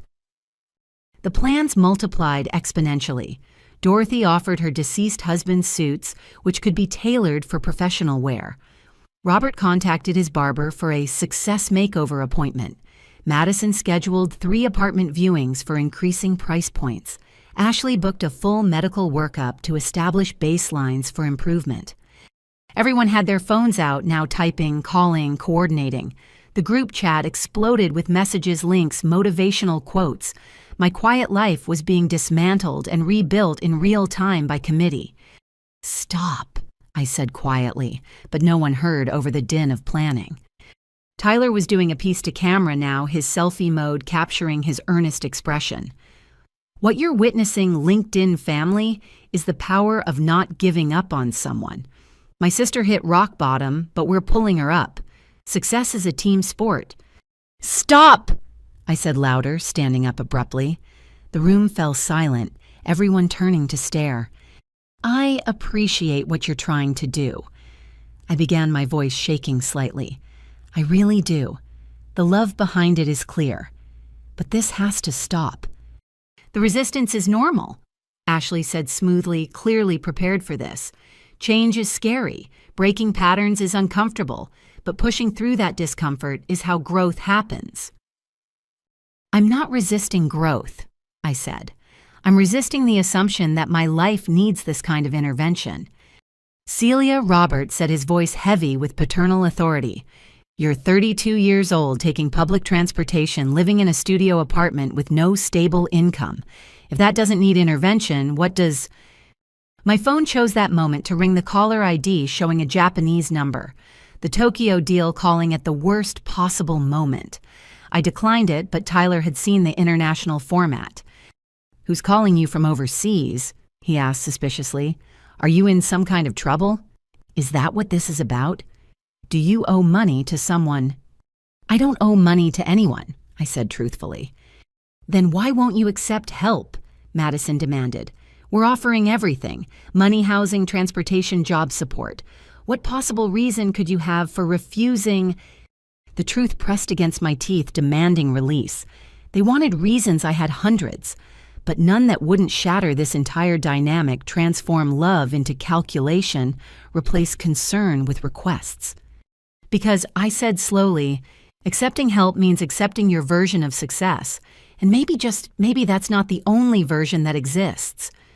"Oh my God," Tyler groaned, lowering his phone. "She's really going to stand there in her thrift store clothes with her bus pass in her pocket and lecture us about success. This is delusional." Eleanor clutched Robert's arm. "Maybe we should call someone, a professional. This sounds like depression talking." "I'm not depressed," I insisted. "I'm just different." "Why is that so hard to accept?" "Because different, in your case, means failing." Ashley exploded, surprising everyone with her vehemence. Do you know how it feels to work a 16-hour shift, saving lives, then hear Mom crying about whether you're eating, to achieve everything I've achieved, and still have family gatherings dominated by worry about you? I never asked you to worry, I said softly. We worry because we love you, Robert said, and because you're clearly not capable of taking care of yourself. The evidence is overwhelming. Uncle Frank stood up, his businessman instincts taking over. Here's what's going to happen. Celia, you're going to take this help. You're going to take the job, get the car, move to a decent place. You're going to do it because your family needs you to. Our peace of mind matters too. Emotional blackmail, I asked. Reality check, he countered. Your choices affect everyone. Your failure reflects on all of us. Like it or not, family is connected. Your rock bottom drags everyone down. The group chat was pinging constantly now, plans, solidifying assignments being distributed. My life was being reorganized by committee, and they were doing it with love, which made it so much harder to stop. What if I told you, I said slowly, that everything you think you know about my situation is wrong? Then I'd say, prove it. Tyler challenged, his camera ready. Show us the secret success you're hiding. Show us the great life you've built. Because from where we're sitting, all we see is a woman too proud to admit she needs help. The moment stretched taut between us. Outside, I knew the Rolls-Royce waited patient and gleaming. In my pocket, my phone held evidence of a life they couldn't imagine. The truth was so close, pressing against the fiction with increasing pressure. But not yet. Not like this. Not in anger or frustration or challenge. When the truth came, it had to come with love, or it would destroy everything I'd tried to protect. I can't prove it, I said finally. Not the way you want. All I can ask is that you trust me. Trust that I know what I'm doing, even if you don't understand it. Trust, Madison laughed bitterly. We trusted you to make something of yourself. Look how that turned out. Eleanor stepped forward, the cash from the emergency fund clutched in her hands. Please, Celia, just take the money. Even if you don't use it, just take it so I can sleep tonight knowing you have options. Looking at my mother's tear-stained face, my father's worried eyes, my siblings' frustrated concern, I felt something inside me crack. The weight of their love, misguided as it was breaking through my defenses. Okay, I heard myself say. I'll take it. The room erupted in celebration. Tyler got his viral moment as Eleanor pressed the cash into my hands. Ashley marked something on her spreadsheet with satisfaction. Madison immediately started sending apartment listings to the group chat. Uncle Frank confirmed the car viewing for 9 a.m. sharp. This is just the beginning, Robert said, pulling me into a hug that smelled of aftershave and disappointment. We're going to get you back on track, sweetheart. You'll see. This time next year, you'll thank us. I held the cash, feeling its weight. $3,000 my parents couldn't afford to give, representing safety they were sacrificing for their failing daughter. The irony was a physical pain in my chest. Now, Tyler said, reviewing his footage with satisfaction. Let's get you to that bus stop. Can't have you standing there alone at night. The whole family will walk you. And that's how I found myself being herded toward the door, surrounded by family members ready to escort me to public transportation. The final act of love in their intervention, making sure their charity case made it safely to the bus. If they only knew what waited in the driveway. But they were about to find out, ready or not. The truth had arrived, and secrets like luxury cars don't stay hidden forever. The weight of their collective relief was almost harder to bear than their concern had been. As I stood there, clutching the emergency fund cash, watching their faces transform from worry to satisfaction, I felt like I was drowning in their good intentions. You know what? Eleanor said, wiping her eyes with a tissue Jennifer had produced. This calls for a toast. We need to celebrate Celia's new beginning. Excellent idea, Robert agreed, already moving toward the liquor cabinet. I've been saving a bottle of champagne for a special occasion. Can't think of anything more special than our daughter finally accepting help. Tyler was reviewing his footage, making quick edits on his phone. This is gold, he murmured. The emotional arc is perfect. Denial, intervention, breakthrough, acceptance. My followers are going to love this journey. Make sure you blur the amount of cash, Ashley advised. We don't want to seem like we're bragging about helping. It should be about the gesture, not the number. I sank back onto the couch, the bills feeling heavy in my hands. Each one represented hours of my parents' work, small sacrifices accumulated over time. The $8,000 they'd scraped together wouldn't even cover the sales tax on the car waiting outside. Madison sat beside me, her hand on my shoulder in what she probably thought was comforting solidarity. "This is the hardest part," she said softly, "admitting you need help. But you've done it, and now everything gets easier. Trust me, I've seen it with dozens of clients who were underwater. The moment they stop pretending and accept reality is when their lives turn around." Speaking of which, Uncle Frank interjected, still business-focused, "We should talk about financial literacy. Celia, when you start the receptionist job, I want you to meet with my financial planner. First consultation is free for employees. He'll teach you about budgeting, saving, maybe even some basic investing once you're stable." "Investing," Jennifer laughed gently. "Let's master having a checking account that isn't overdrawn first. Baby steps." The champagne cork popped the sound, making me flinch. Robert poured generous glasses for everyone, his movements careful and ceremonial. Even Grandmother Betty accepted a small glass, though she still watched me with those knowing eyes. "A toast," Robert announced, raising his glass. "To Celia for having the courage to accept help, to family for never giving up on each other, and to new beginnings may they lead to the success we all know you're capable of." To Celia, the room chorused, glasses clinking. I raised my water glass, unable to trust my voice. The champagne bubbles rose and burst, tiny celebrations of my supposed breakthrough. Tyler filmed the toast from multiple angles, directing people to raise their glasses again for a better shot. "Now," Ashley said, pulling up her calendar on her phone, "let's synchronize schedules. I can drive you to the life coach appointment Monday since you'll still be carless. Madison, when are the apartment viewings?" "First one is at 10 tomorrow," Madison confirmed. "Then noon and 2. Different neighborhoods, different price points. We'll find something that works with your budget." "What is your budget, by the way?" Dorothy asked. "Now that you have the $8,000 for move-in costs, how much can you afford monthly?" They all turned to look at me expectantly. I thought about my actual housing budget, which was essentially unlimited. The penthouse had cost more than most people's lifetime earnings, and that was before the renovation. "I'll have to review my finances," I said vaguely. "Of course you will," Tyler said with exaggerated patience. "That's what people with financial problems always say. Here's a radical idea, actually review them. Tonight, pull up your bank statements, face the truth, make a real budget." "I'll help," Jennifer offered. "I'm excellent with Excel. We can create a whole tracking system for you."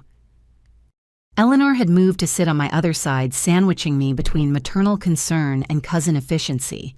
"Sweetheart, I want you to know how proud I am of you for accepting help. It takes real strength to admit when you're struggling. Stronger than pretending everything's fine while your life falls apart." Robert added, refilling glasses already. The champagne was loosening tongues and intensifying emotions. Uncle Frank had pulled out his phone again, texting rapidly. "I'm letting Gary know to have the full presentation ready tomorrow. Oil change history, maintenance records, Carfax report. You'll see this Corolla is a solid investment in your future." "Investment might be a strong word for a used Corolla," Tyler commented. "But compared to the bus, it's a Mercedes." "Don't car shame," Ashley scolded. "A reliable vehicle is a victory at this stage. We need to celebrate every win, no matter how small." The group chat was pinging constantly as everyone added their thoughts, suggestions, and assignments. I watched my phone screen light up with notification after notification, each one another bar in the cage they were building with love. Dorothy leaned forward conspiratorially. "You know, once you're settled in a proper place with a car, we should think about your social life. My book club has several lovely single men. Accountants, teachers, stable careers. Nothing flashy, but solid prospects for someone in your situation. Let's get her life together before we inflict her on innocent men," Tyler suggested, though his tone had softened with the champagne and the perceived victory. "Dating can wait," agreed Ashley. "First priorities, housing, transportation, income, stability. Then we can work on relationships, social connections, long-term planning."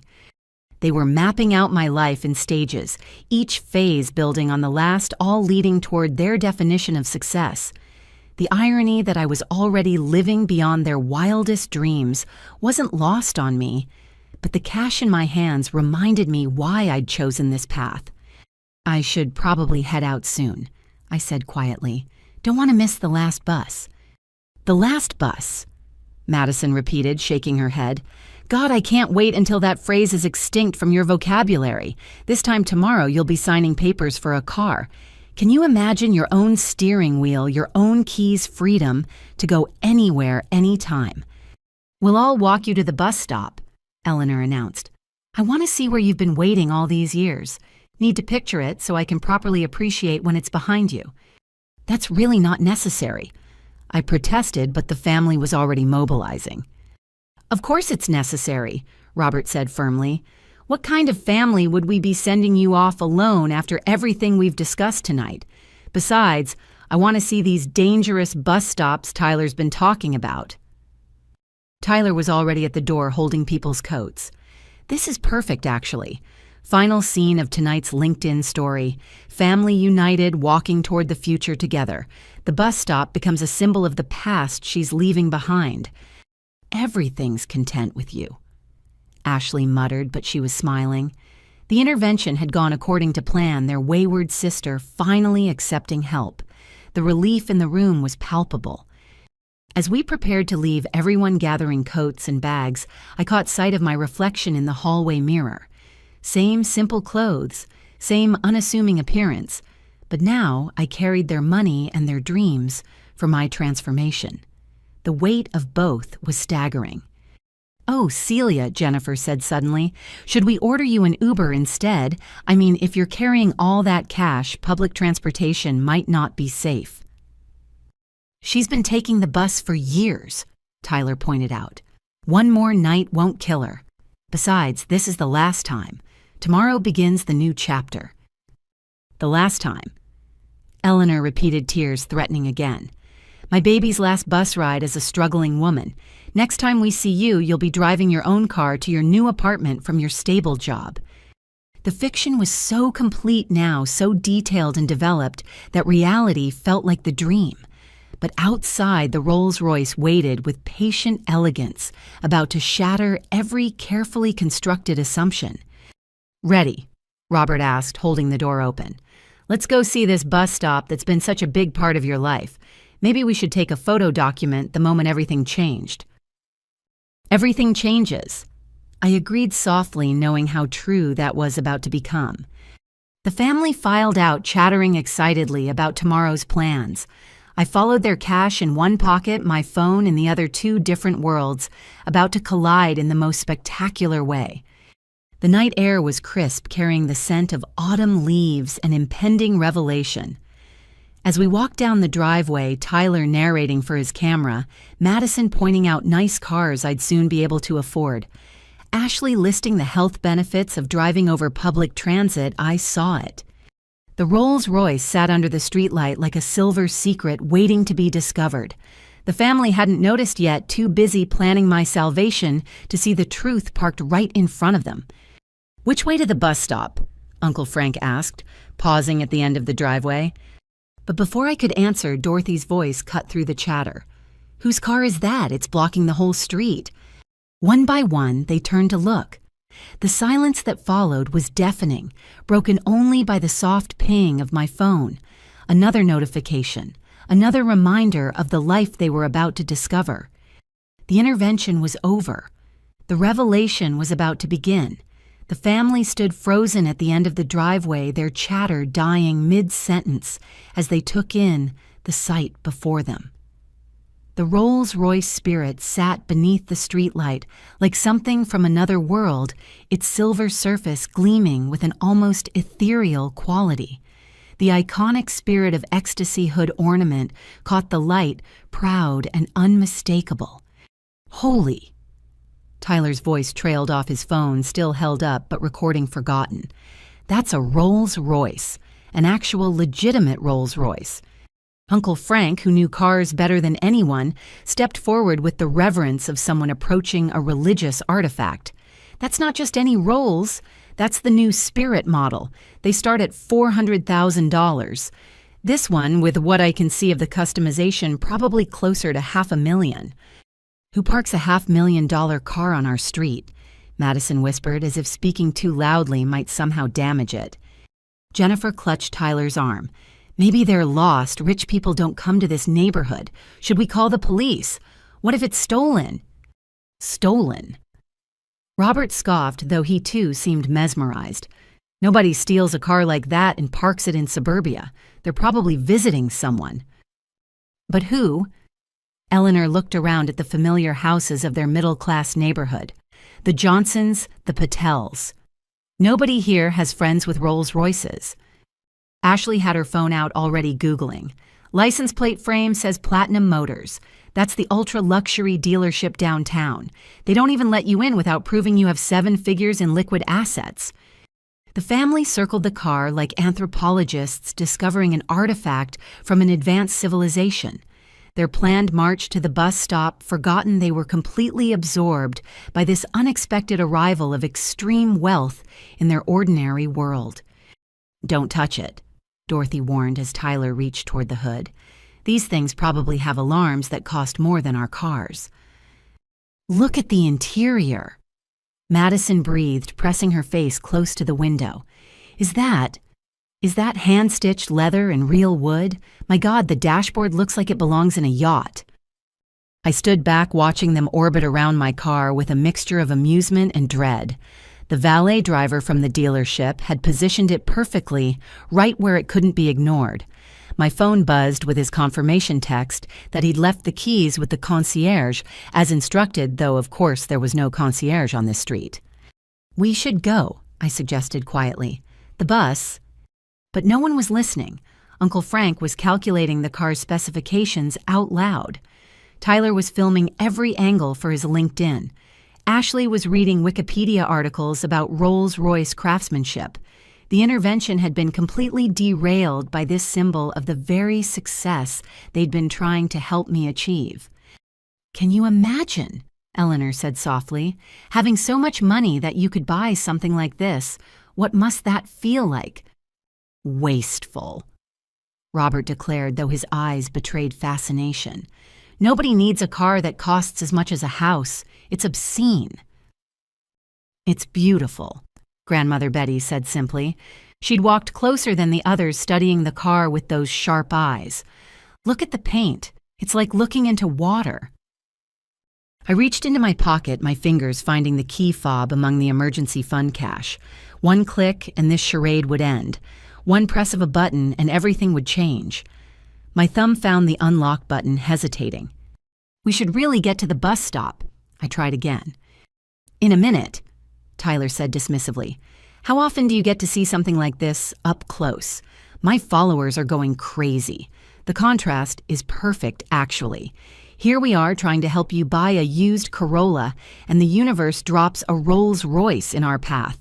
It's like cosmic mockery." "Or cosmic inspiration," Madison countered. "See, Celia, this is what's possible. Sure, you'll start with a Corolla, but who knows, work hard. Invest smart. Maybe someday you could lease something nice. Not this nice, obviously, but nice." Jennifer laughed. "Right, from bus pass to Rolls-Royce. That's quite the career trajectory you're imagining. Everything's possible." Ashley said, though she sounded doubtful. "I mean, statistically speaking, almost no one achieves this level of wealth. But ordinary success, that's attainable." They continued their inspection, comparing the car to their own vehicles, marveling at every detail. The Spirit of Ecstasy seemed to watch them with metallic patience, waiting for the truth to dawn. "The owner must be nearby," Robert reasoned, looking around. "You don't leave something like this unattended. They're probably in one of these houses." Maybe they're visiting the new family that moved in last month, Dorothy suggested. We don't really know them yet. Could be they have wealthy friends. Or relatives, Eleanor added. Wouldn't that be something, having a relative who could afford this? Tyler had moved to the back of the car reading the license plate. Custom plates, he announced. Celia 1. That's weird. Who names their Rolls-Royce Celia? The family froze. Every head turned to look at the plates, then at me, then back at the plates. The silence stretched so long I could hear my own heartbeat. That's, Madison started, then stopped. Coincidence, Ashley said firmly. Has to be. Celia is a common enough name. Is it, though? Tyler asked his camera, now focused on me. Is it common enough that someone would randomly park a Rolls-Royce with that exact name outside our parents' house during our family dinner? I pulled the key fob from my pocket, holding it up. The Rolls-Royce logo caught the light, unmistakable and undeniable. Actually, I said quietly, it's mine. The silence that followed was complete. Even the neighborhood seemed to hold its breath. Then, because seeing was believing, I pressed the unlock button. The car responded instantly, lights, flashing mirrors, unfolding with elegant precision. The distinctive sound of Rolls-Royce locks disengaging echoed in the night. No, Tyler said flatly. No way, this is a prank. You borrowed someone's car to make a point. Very funny, Celia. You got us. It's not a prank, I said, walking toward the driver's door. This is my car. I bought it 6 months ago, though I rarely drive it. Bought it, Robert's voice cracked. With what money? You just accepted $8,000 because you're broke? I opened the driver's door, the interior lights revealing the customized cabin. The dashboard did indeed look like it belonged in a yacht because I'd specified nautical themes to remind me of the startup's origin during a sailing trip. This is impossible, Madison stated. I know what these cost. Even with perfect credit and a massive down payment, the monthly payments would be more than most people's salaries. You take the bus. I choose to take the bus, I corrected. There's a difference. Ashley approached slowly, her medical training apparent in how she was assessing me. Celia, are you feeling all right? This kind of delusion could indicate a serious psychological break. Did you hit your head recently? I'm not delusional, I assured her. I'm also not broke, struggling, or in need of intervention. I've been trying to tell you all night. Uncle Frank had circled to examine the registration sticker on the windshield. Current registration, he reported, his voice strange. Registered to Celia M. Davidson. That's you. This is actually your car. But how? Eleanor whispered. We've been so worried. You live in a studio, you don't have a car, you freelance. I do freelance, I said. I freelance as CEO of my own company. The studio apartment is in a building I own. I take public transportation because I believe in it, not because I can't afford alternatives. Tyler lowered his phone for the first time all evening. You're telling us you've been secretly rich this whole time, while we sat there planning your salvation, while Mom cried about you being hungry. I never said I was struggling, I pointed out. You all assumed. Every time I tried to correct those assumptions, you interpreted it as denial or delusion. Because normal people who own Rolls-Royces don't take buses, Ashley exploded. They don't wear simple clothes or live in studios or accept emergency funds from their parents. I looked down at the cash still in my hand. My parents' financial security crumpled between my fingers. You're right. I shouldn't have taken this. I'm sorry. Sorry. Robert stepped forward, his face a mixture of confusion and growing anger. You're sorry we've been sick with worry. Your mother hasn't slept properly in months. I offered to co-sign loans thinking you were desperate. And you're sorry. This doesn't make sense, Madison said, shaking her head. Rich people don't hide it. They flaunt it. They network with it. They leverage it. Why would you pretend to be poor? I wasn't pretending to be poor, I said carefully. I was just living simply. There's a difference between not displaying wealth and pretending not to have it. Semantics, Tyler spat. You let us believe you were a failure. Do you have any idea how that felt? Being embarrassed by my own sister, apologizing for you to friends, and the whole time you could buy and sell us all. Jennifer looked genuinely hurt. We offered you our guest room. We thought we were helping family in need. Was that amusing to you, watching us scramble to save you? It wasn't amusing, I said, feeling the weight of their pain. It was heartbreaking. But every time I thought about revealing the truth, I imagined how it would change everything. And I was right. Wasn't I? Look how you're all looking at me now. Everything's different. Of course everything's different, Ashley shouted. You're apparently a millionaire who's been cosplaying poverty while we worried ourselves sick. Not cosplaying, Grandmother Betty said quietly. Everyone turned to look at her. Living according to different values, I suspected something you know. The way you never seemed worried even when everyone else was worried for you. The peace in your eyes even during the intervention. You weren't struggling. You were choosing. Choosing to hurt us. Eleanor said, tears streaming now. Choosing to let us suffer, thinking our daughter was failing. How could you? I didn't want you to suffer, I said. I wanted to be loved for who I am, not what I have. I wanted family relationships that weren't transactional. Transactional. Robert's voice rose. You think so little of us that you assumed we'd only love you for money. Look at tonight, I said, gesturing to the car. Look how everything changed the moment you saw wealth. The entire dynamic shifted. This is exactly what I was trying to avoid. By lying to us, Tyler accused. By living simply, I countered. By choosing buses over private cars. By valuing different things than you do. That's not lying. Then what do you call accepting money from parents who can't afford it while sitting on millions? Madison demanded. I looked at the cash again, then walked over to hand it back to Eleanor. I call it a mistake. I'm sorry. I got caught up in the moment in your love, however misguided. I shouldn't have taken it. She wouldn't take it back, stepping away from me like I was a stranger, which I supposed I now was. So what's the truth? Uncle Frank asked, his business mind already calculating. What's the real story? How does someone go from taking buses to buying Rolls Royces?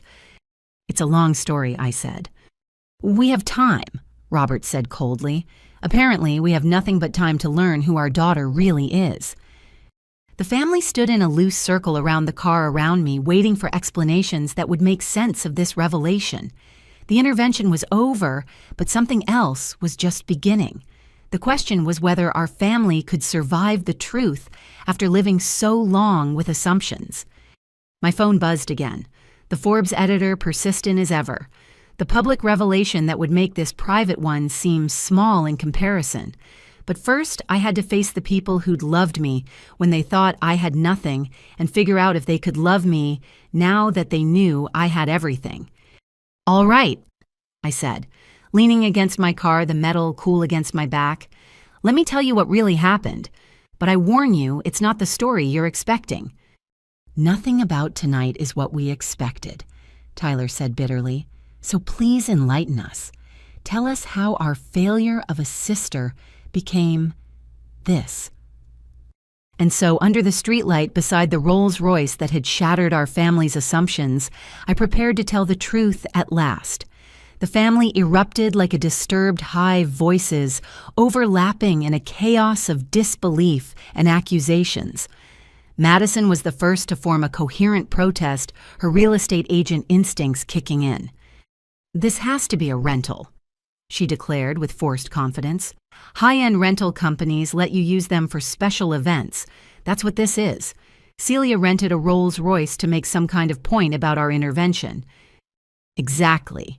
Tyler seized on the explanation. It's all about appearances, right? You couldn't stand us trying to help, so you went and rented the most expensive car you could find. What did that cost you? $1,000 a day. $2,000 money you definitely don't have thrown away on pride. Uncle Frank was already circling the car again, his experienced eye examining details. No rental stickers, he muttered. No fleet numbers. This isn't how rental companies operate. He peered closer at the door jamb. Custom paint code, bespoke interior specification number. Rental companies don't do full custom builds. Then she borrowed it, Ashley said firmly, her need for rational explanation overriding evidence. Celia, whose car is this really a boyfriend we don't know about? Someone you're house-sitting for? There's no shame in admitting it. Jennifer nodded eagerly. That makes so much more sense. You're watching someone's house, they let you use their car for the evening. It's actually sweet that you wanted to impress us. Or illegal. Tyler countered his phone out again. What if she stole it? What if this is why she's been so secretive? Oh my God, Celia, are you in trouble with the law? I didn't steal my own car, I said evenly, though my patience was wearing thin. Stop saying that, Madison snapped. Stop pretending this is yours. Do you have any idea what insurance alone costs on a vehicle like this? More than most people's rent, monthly. You live in a studio. I own the building the studio is in. I repeated, though I knew they weren't ready to hear it. Dorothy had been quiet, but now she spoke with ant-like authority. This is clearly some kind of breakdown. The pressure of poverty has made her delusional. We need to get her help. I'm not delusional, I insisted, and I can prove this is my car. Then prove it, Tyler challenged. Show us the registration, insurance. Something real, not just clicking a key fob anyone could have copied. I opened the driver's door wider and reached into the glove compartment. The family pressed closer, eager to expose what they were certain was my elaborate deception. I pulled out the leather folder containing the documents custom embossed with my initials. Registration, I said, handing it to Robert. Insurance, passing that to Ashley. And the original purchase agreement, giving that to Uncle Frank. The night seemed to hold its breath as they read. I watched their faces change denial, giving way to confusion to shock. Robert's hands trembled slightly as he read my name on the registration, the address listed as one they didn't recognize in the most exclusive part of the city. This says you paid. Uncle Frank's voice failed him. He cleared his throat and tried again. This says you paid in full, cash transaction, no financing. That's impossible, Madison whispered, but she was looking at the insurance documents Ashley held. The insurance policy address. That's the Meridian Tower. Those penthouses start at $10 million. $15 million for mine, I corrected, though that was before the renovation. Tyler snatched the registration from Robert, studying it like it might reveal forgery. This has to be fake. Has to be. Nobody buys a $500,000 car with cash while their family thinks they're taking the bus. Look at the date, Eleanor said softly, pointing to the purchase agreement. 6 months ago, when we were organizing a grocery fund for you because we thought you couldn't afford food. The executive parking permit caught Jennifer's eye. Tech Hub Plaza. That's where all the major startups are. Why do you have executive parking there? Because my company's headquarters are on the top 3 floors, I said. Your company? Ashley's voice was strangled. What company? You said you freelance? I do freelance, as CEO of my own company. We revolutionize digital publishing through AI integration. You might have heard of us. Narrative networks. The silence was deafening. Even the night sounds seemed to pause. Then Ashley's medical bag hit the ground with a thud. Narrative networks, she whispered. The narrative networks. The company that just partnered with Amazon. That was valued at $180 million at last count. I supplied, though the acquisition offers have been higher. No, Tyler said flatly. No, my sister is not secretly the CEO of Narrative Networks. That company was founded by some tech genius who started it in a studio apartment 5 years ago. I finished. Which is why I stayed in the studio even after success. It reminds me where I came from.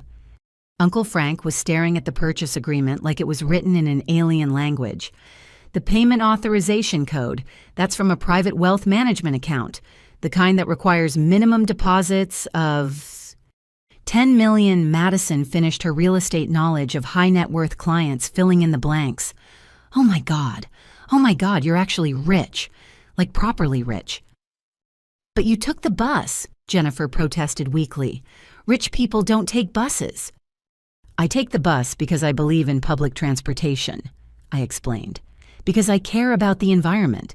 Because some of my best business insights came from conversations with regular people on their commutes, not because I couldn't afford alternatives. Eleanor was crying again, but these were different tears. All those times I offered you leftovers thinking you were hungry. I always appreciated the gesture, I said gently. The love behind it was real, even if the premise was wrong. Wrong. Robert's calm had shattered completely. We thought you were failing. I lay awake at night wondering what would happen to you when we died. Your mother made herself sick with worry. I never asked you to worry, I pointed out. I told you repeatedly I was fine. Fine, Tyler exploded. You said you were fine while we planned interventions, while we offered charity, while I told my followers my sister was a failure who needed saving. His phone, the live stream. I noticed the small red light indicating he was still broadcasting. Tyler, are you still filming?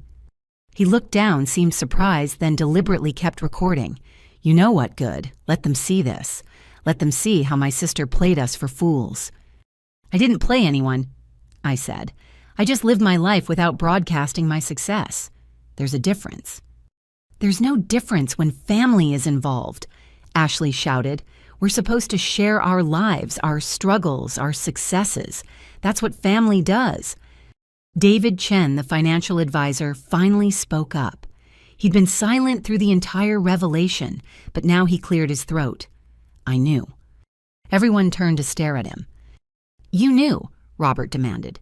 You knew and said nothing. Professional confidentiality, David said calmly. I've seen the public filings, the Forbes list. I assumed Celia had her reasons for privacy. Forbes list. Madison grabbed her phone, typing frantically. Oh my God, you're on the 30 under 30 list. Number 12, there's an article coming out. Tomorrow? I confirmed. Well, today now. It'll be public in a few hours. So everyone will know except us, Eleanor said bitterly.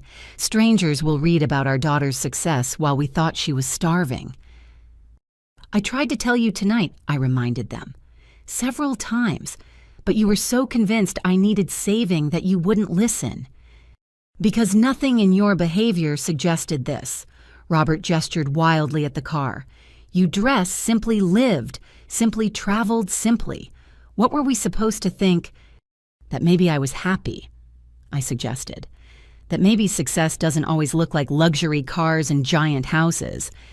Except you do have a luxury car, Tyler pointed at the Rolls-Royce, and apparently a $15 million penthouse, so even that was a lie.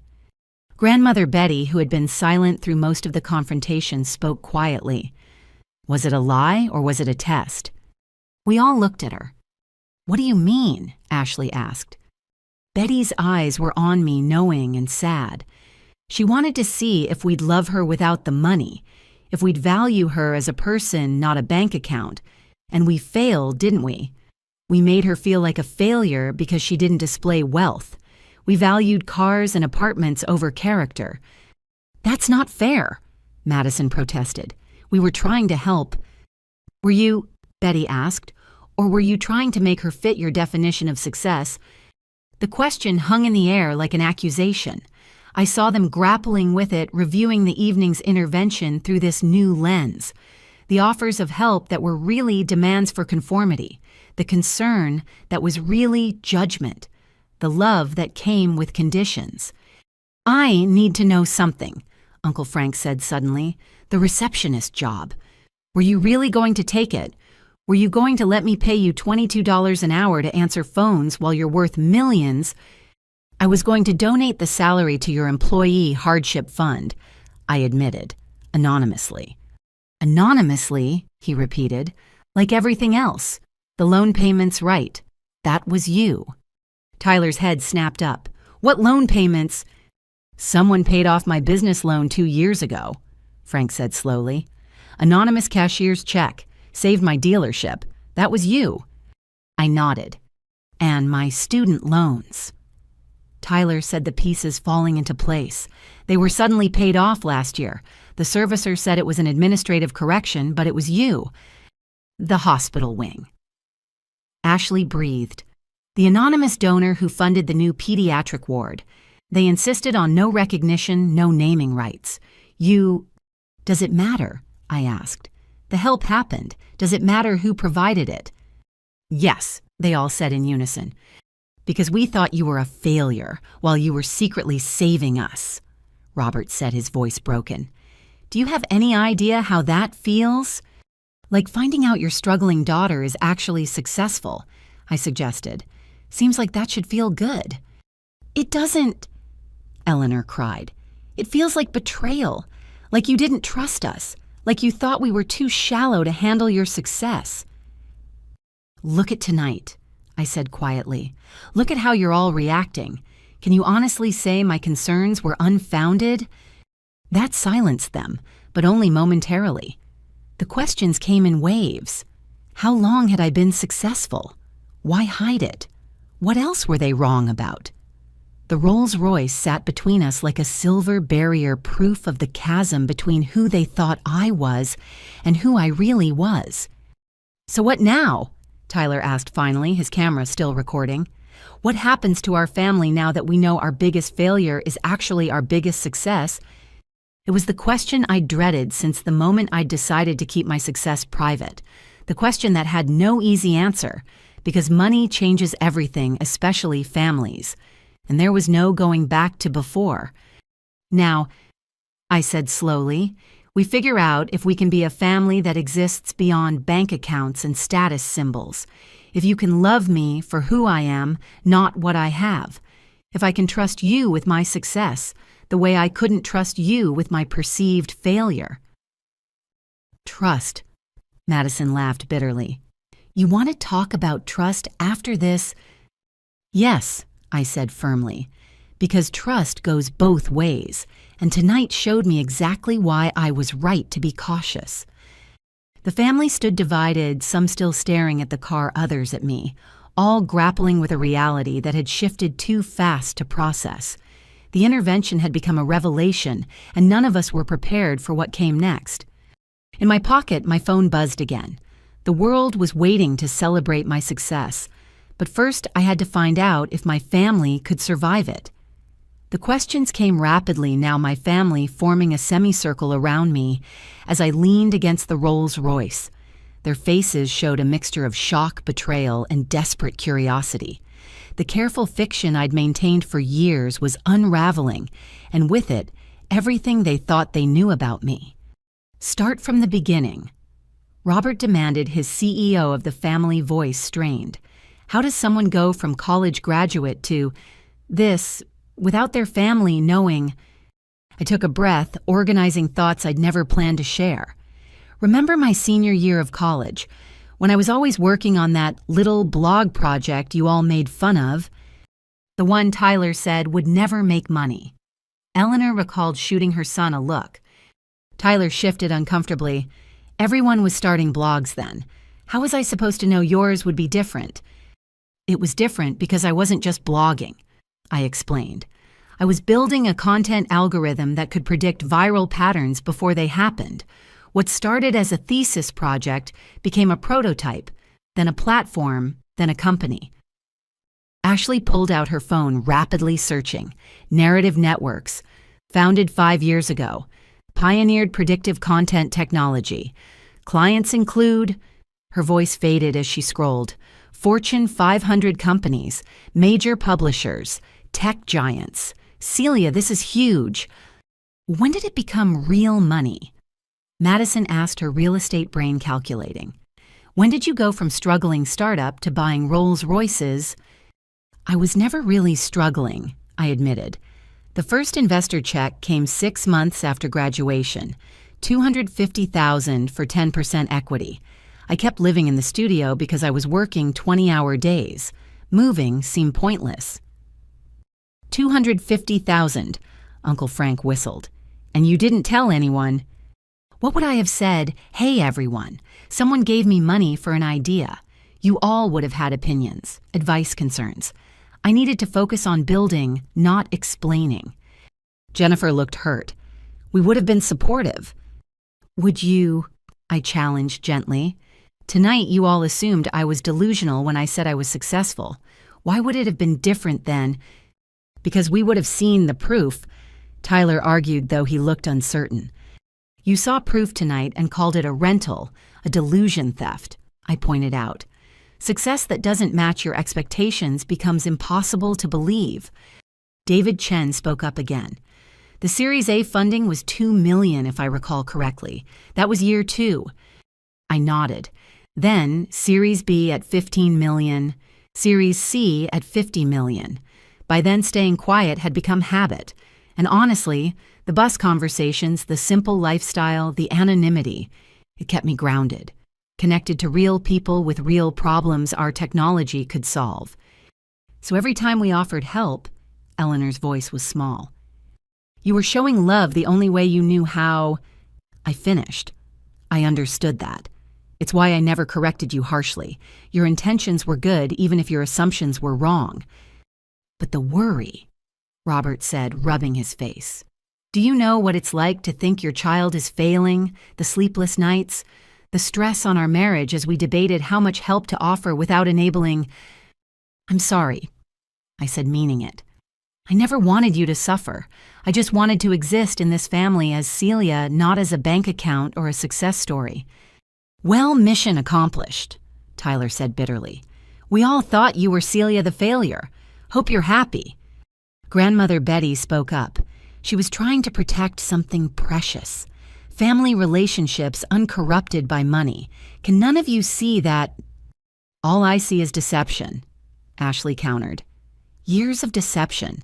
Every family gathering where we worried about you, every offer of help you deflected, every simple outfit that made us think you couldn't afford better. It was all a lie. It wasn't a lie, I insisted. I do prefer simple clothes. I do ride the bus by choice. I do live in a studio, even if I own the building. Those things are true. Half-truths, Madison corrected. Lies by omission. You let us believe a false narrative. Like the narrative that success only looks one way, I asked. That wealth must be displayed. That taking the bus means failure. You created that narrative, not me. Uncle Frank had been quiet processing. Now he spoke slowly. The anonymous business grants, the ones that saved 3 dealerships in our network last year. That was you. I nodded. The scholarship fund at Mom and Dad's old high school. Ashley added, piecing things together. The one that suddenly appeared with a $5 million endowment. You. Another nod. The investment in Tyler's company that kept it afloat during COVID, Jennifer said quietly. He said it was a guardian angel investor who wanted no recognition. Tyler's face went through several expressions before settling on stunned recognition. That was you. You saved my company while I was calling you a failure. You're my brother, I said simply. Of course I helped. Without telling me, his voice cracked. Do you know how that feels to be saved by someone you were trying to save, to mock someone who was secretly your benefactor? Would knowing have changed our relationship? I asked. Would you have treated me the same? The question hung heavy because everyone knew the answer. Everything would have changed. Every interaction would have been colored by the knowledge of my wealth. The very dynamic I'd tried to avoid was playing out now in real time. Eleanor was sobbing quietly. All those Thanksgivings where we prayed for your success, not knowing our prayers were already answered. All those birthday wishes for your stability and happiness. I am stable and happy, I said, just not in the way you expected. Happy, Robert challenged. Living a double life, hiding from your family. That's happiness. Happier than I would have been dealing with everyone's expectations and requests once they knew about the money. I said honestly, do you know what happens when people find out you have wealth? Every relationship becomes transactional. Every conversation has an agenda. Every family member has a business idea or an emergency or a special investment opportunity. We're not like that, Madison protested, though she flushed slightly. Aren't you? I asked gently. Madison, you've pitched me 3 business ideas tonight alone thinking I was broke.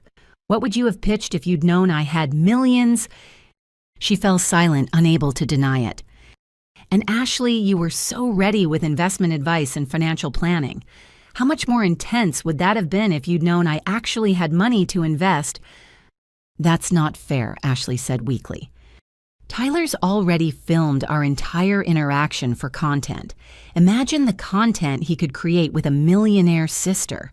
The LinkedIn posts, the motivational speeches, the networking opportunities. Tyler lowered his phone, finally looking ashamed. I'm not blaming any of you, I continued. It's human nature. Money changes dynamics, especially in families. I watched it happen to friends who came into wealth. Suddenly, everyone needs something, has an emergency, sees an opportunity. The person becomes secondary to the portfolio. So you decided we were all too shallow to handle your success, Robert summarized coldly. I decided I wanted to preserve the relationships we had, I corrected. Flawed as they were, at least they were real, based on who we were as people, not numbers and accounts. But they weren't real, Jennifer protested. They were based on a fundamental misconception about your life. Were they, I challenged, did my bank account change who I am? Did my company's success alter my personality? I'm the same person I was at dinner, just with different assets. The only thing that's changed is your perception. The family exchanged glances, grappling with this logic. Around us, the quiet neighborhood slept on, unaware of the family drama unfolding beneath the streetlights. The Forbes article, Madison said suddenly. When it goes live, everyone will know. Our friends, co-workers, extended family. How are we supposed to explain that we didn't know our own sister was a tech mogul? You don't have to explain anything, I said. It's my story to tell. But it reflects on us, Tyler argued. We look like idiots, or worse, like a family so dysfunctional that members hide massive success. As opposed to a family so judgmental that members feel they need to hide, Grandmother Betty suggested. Mom, whose side are you on? Dorothy demanded. I'm on the side of understanding, Betty replied. Celia made choices to protect herself and in her way to protect all of us. Were they the right choices? Maybe not. But they came from a place of wanting genuine relationships, not transactional ones. Genuine? Ashley laughed bitterly. Nothing about this feels genuine. My phone rang the sound, startling in the tense atmosphere. The caller ID showed the Forbes editor again. This time I answered. Celia finally. The editor's voice was excited. The article's about to go live. We need to confirm the photo selection and the poll quote about staying grounded through public transportation. Can you verify? Now's not a great time, I said, aware of my family listening to every word. It'll just take a second. Also, the fact-checkers had a question about the family dynamics section. You mentioned choosing to keep success private from relatives. Can you expand on that? I looked at my family, their faces a mixture of hurt and curiosity. Actually, I'm in the middle of that revelation right now. Oh, wow, perfect timing. Any chance we could get a family reaction quote? The readers love that personal angle. No, I said firmly. No quotes. Run the article as approved. Fair enough. Oh, and Celia, congratulations again. Your story is inspiring. From studio apartment to CEO, maintaining those values, it's going to resonate with so many people. I hung up, finding my family staring at me with fresh shock. Family dynamics section, Robert repeated. You told Forbes about us. I told them I chose privacy to preserve authentic relationships, I said. No names, no details, just the general concept. So the whole world will know you hid success from your family, but not why, Tyler said. Great. We'll look like monsters who drove you to secrecy. Or I'll look like someone who valued relationships over recognition, I suggested. You can't control how people interpret it, Madison warned. Once it's out there, the narrative takes on a life of its own. I'm familiar with how narratives work, I said dryly. I built a company on understanding them. Eleanor stepped forward, her tear-stained face resolute. I need to know something. If you could do it over, would you tell us, would you trust us with your success? It was the question at the heart of everything. Looking at their faces, seeing the hurt I'd caused by protecting myself, feeling the weight of years of careful distance, I had to be honest. "I don't know," I admitted, "because I saw how you treated perceived failure tonight. The intervention, the assumptions, the inability to accept that someone might choose a different path. If that's how you handle what you see as failure, how would you handle extreme success?" "We'll never know, will we?" Ashley said, "because you never gave us the chance." "I'm giving it to you now," I pointed out.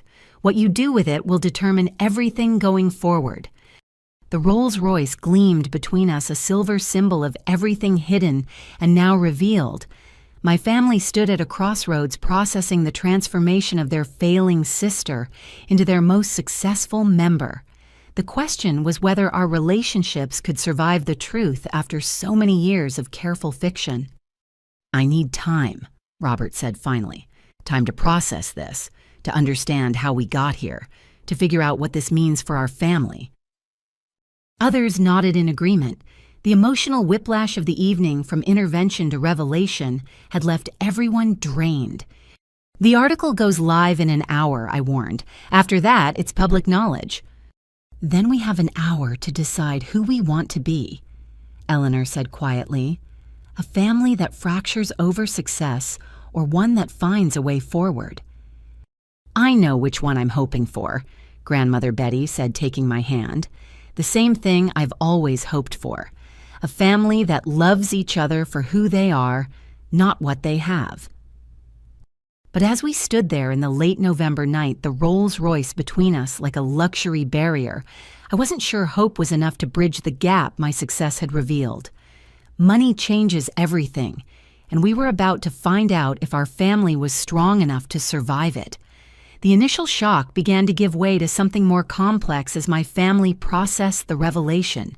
The anger was still there, but underneath it, shame was beginning to surface. I watched as each of them grappled with their own behavior from the evening now cast in a very different light. Tyler was the first to crumble.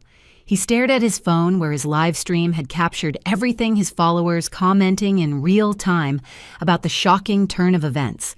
His face went through several shades of red before he finally spoke. "I called you a failure," he said, his voice hollow, "to thousands of people. I built content around helping my struggling sister. Do you know how many times I've used you as an example of what not to do?" "I know," I said quietly. "I've seen some of your posts." "You've seen them?" His head snapped up. "You watched me mock you online and said nothing." "What could I have said? Actually, I'm secretly rich. Would that have made things better?" Jennifer reached for Tyler's arm, but he pulled away. "No, don't. I need to own this. I made my sister a punchline for LinkedIn clout while she was paying off my company's debts. How does someone even process that level of irony?" Ashley had sunk onto the curb, her head in her hands. "The life coach," she muttered. "I was so condescending about the life coach, like you needed someone to teach you basic success principles. You could probably buy the entire life coaching industry." "I'm not interested in buying industries," I said. "Just building things that matter." "While we thought you couldn't even build a proper life," Madison added bitterly. She looked at her phone where she'd pulled up more information about my company. "This says, Narrative Networks employs over 300 people. You created 300 jobs while I was lecturing you about real estate as a path to stability." Eleanor and Robert stood close together, but I could see the distance between them. The stress they'd mentioned, the arguments about how to help me, the weight of thinking their daughter was failing, all of it, based on a fundamental misunderstanding. "We failed you," Eleanor said finally. "Not the other way around. We were so busy trying to fit you into our definition of success that we couldn't see you'd already exceeded it." "You didn't fail me," I protested. "You loved me the best way you knew how." "Did we?" Robert challenged. "Or did we love an idea of you, the struggling daughter who needed our guidance? Because the real you, the successful CEO, we apparently couldn't even recognize her." Uncle Frank had been doing calculations on his phone, his business mind working through implications. "The grants to the dealership network saved 1,200 jobs," he said slowly. Families fed mortgages, paid kids in college, all because of anonymous gifts I now know came from my niece. My niece I tried to hire as a receptionist for $22 an hour. The job offer came from a good place, I said. The job offer came from arrogance, he corrected. The assumption that I knew better, that my path was the right path, that success looked like car dealerships and steady paychecks. I've been in business 40 years, and I couldn't recognize a visionary in my own family. Dorothy wiped tears from her eyes. We sat around that table planning your life like you were a project, making spreadsheets, scheduling appointments, organizing your transformation, the hubris of it all. We meant well, Ashley said weakly. We meant to control, Dorothy countered, to force Celia into a mold that made us comfortable. Simple job, simple car, simple life. Nothing that would challenge our assumptions about how the world works. Grandmother Betty, still holding my hand, squeezed gently. The saddest part is how unsurprised I am. This family has always measured worth by visible markers. Cars, houses, titles. Celia chose invisible success, and we couldn't see it. Because invisible success isn't supposed to exist, Tyler argued. Success is meant to be shared, celebrated, leveraged. What's the point of achieving something if you hide it? The point is the achievement itself, I said. The problems solved, the jobs created, the innovation delivered. Not everyone needs external validation. But we're your family, Jennifer said plaintively. Didn't our validation matter? Your validation tonight was conditional on my getting a car and a better apartment, I pointed out. What kind of validation is that? The group fell silent, processing this truth. Their love had come with requirements, their support with stipulations. They'd been ready to celebrate my transformation into their version of success, not my actual success. Madison suddenly laughed a bitter sound. Do you know what the real irony is? I've spent years chasing commissions, building my real estate empire, thinking I was the successful cousin. Turns out I've been patronizing someone who could buy my entire brokerage without blinking. It's not a competition, I said. Everything's a competition in this family, she replied. Who has the best job, the nicest car, the biggest house? We just never knew you were winning. Maybe that's why I didn't tell you, I suggested. Because I didn't want to win. I wanted to be. Philosophical bullshit. Tyler spat, but there was less heat in it now. You can dress it up however you want, but you still deceived us. I lived authentically according to my values, I corrected. You made assumptions based on yours. Eleanor moved closer, studying my face as if seeing me for the first time. All those family dinners where we worried about you, all those prayers for your success and stability. What did you think during those moments? I thought about how love can become burden, I admitted, how concern can become control, how families can suffocate with kindness what they can't understand. So you suffocated us with lies instead, Robert said. I gave us space, I corrected. Space to be family without the weight of money. Space for you to love me or judge me based on who I am, not what I have. And we judged you, Ashley said quietly. God did we judge you, found you lacking, insufficient, embarrassing even. Tyler flinched. I said you embarrassed me, to your face, while you were secretly funding my success. The funding wasn't secret to make you feel bad, I said. It was secret to preserve our relationship.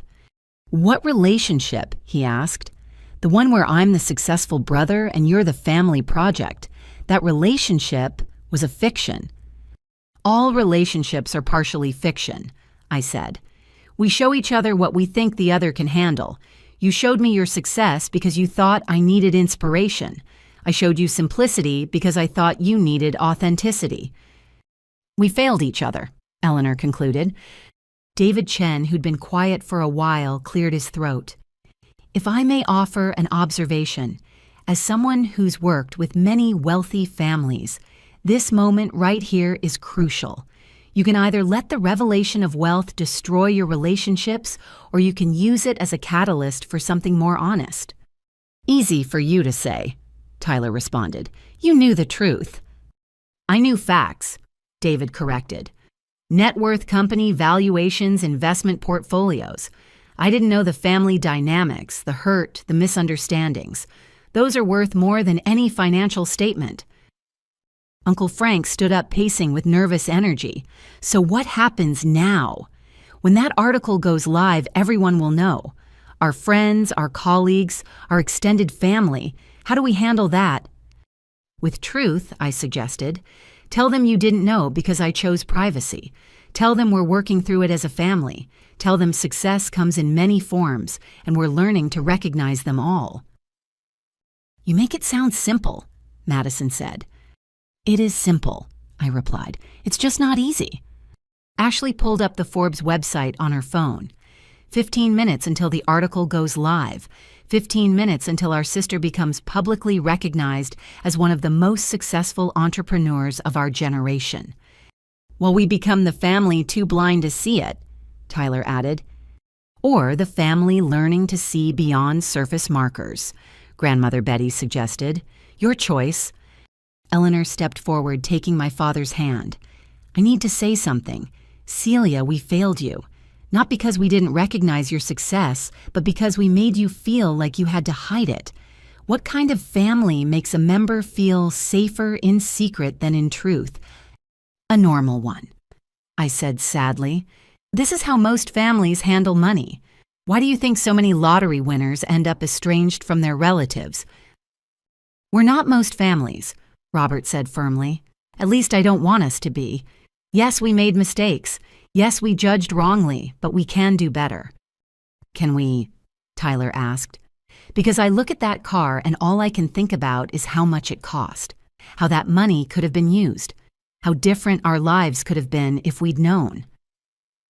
"And that's exactly why I didn't tell you," I said, "because the car would become more important than the person driving it." "That's not," he started, then stopped. "Okay, maybe that's fair." Jennifer had been quiet, but now she spoke. "I keep thinking about the guest room offer. How patronizing we must have sounded offering charity to someone who could buy our whole house. You offered family to someone who needed family," I corrected. "The gesture was real, even if the premise was flawed." "Stop being so understanding," Ashley exploded. "Be angry we judged you dismissed. You tried to force you into our small definition of success. Fight back." "Why?" I asked.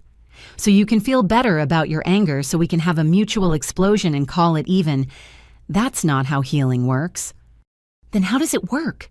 Madison demanded. I looked around at my family, these people I'd loved enough to hide from, protect from the truth of my success. They were all waiting for an answer, a roadmap to restoration. "It works by choosing," I said finally, "every day choosing to see each other as people first, bank account second, choosing curiosity over judgment, choosing love over leverage. It's not a one-time decision, it's a practice." "Pretty words," Tyler said, but his tone had softened. "But what does it mean practically?" "It means when you see my car, you ask about my day, not my portfolio. It means when I offer help, you consider whether you need it, not whether you deserve it. It means we stop measuring each other by what we have and start valuing who we are." "After tonight," Robert asked, "after everything we said and did?" "Especially after tonight," I said, "because now we know the worst of each other. You know I'm capable of grand deception. I know you're capable of cruel judgment. We've seen the shadows. Now we can choose the light." Eleanor stepped forward and wrapped her arms around me. For a moment I stood stiff, then melted into the embrace. "My successful, secretive, complicated daughter," she murmured. "I don't understand you, but I love you." "That's enough," I whispered back. "That's everything." One by one, the others approached. Some hugged, some stood awkwardly, all processing this new reality. The Rolls-Royce continued to gleam in the streetlight, but it had become background to something more important. 5 minutes, Ashley announced, checking her phone. 5 minutes until the world knows what we're just learning. "Then we'd better figure out who we want to be when it does," Tyler said. He looked at his phone where his live stream was still running, then deliberately ended it, starting with stopping the performance and focusing on the reality. As we stood there in the November night, a family reshaping itself around new understanding, I felt something I hadn't expected: hope. Not for perfection, but for progress. Not for easy answers, but for honest questions. The reckoning had begun, and we were all still standing, bruised, confused, but standing, together. As the Forbes article countdown ticked towards 0, I found myself surrounded by family members who were seeing me clearly for the first time. The initial shock and anger had given way to something more complex, a mixture of hurt curiosity and tentative understanding. We'd moved from the street to sit on my parents' front porch, the Rolls-Royce still visible, but no longer the center of attention. "I need to understand something," Eleanor said, pulling her cardigan tighter against the cool night air. "When did it become about more than just privacy? When did you start actively testing us?" I considered the question carefully. I don't think I set out to test anyone. At first, it was just easier to stay quiet. The company was growing so fast, and every time I thought about telling you, something would happen that made me hesitate. "Like what?" Ashley asked, genuinely curious now rather than accusatory. "Like Tyler's post sophomore year," I said, looking at my brother. "The one about how real jobs were the only path to respect, how entrepreneurship without immediate profit was just expensive daydreaming." Tyler winced. "I was 22 and stupid." "You were expressing what the whole family believed," I corrected gently. "Success had a specific look, a particular path. Steady job, visible assets, traditional markers. My path was different, and I could already see how it would be received." "So you decided we'd reject you?" Madison asked. "I decided to wait until I had undeniable proof of success. But then something interesting happened. The more successful I became, the less I wanted to share it, because I started seeing how money changed relationships in my professional sphere." I paused, remembering those early days. I watched founders lose friends once valuations became public, saw family members suddenly develop urgent needs and revolutionary business ideas, witnessed how every conversation became colored by net worth.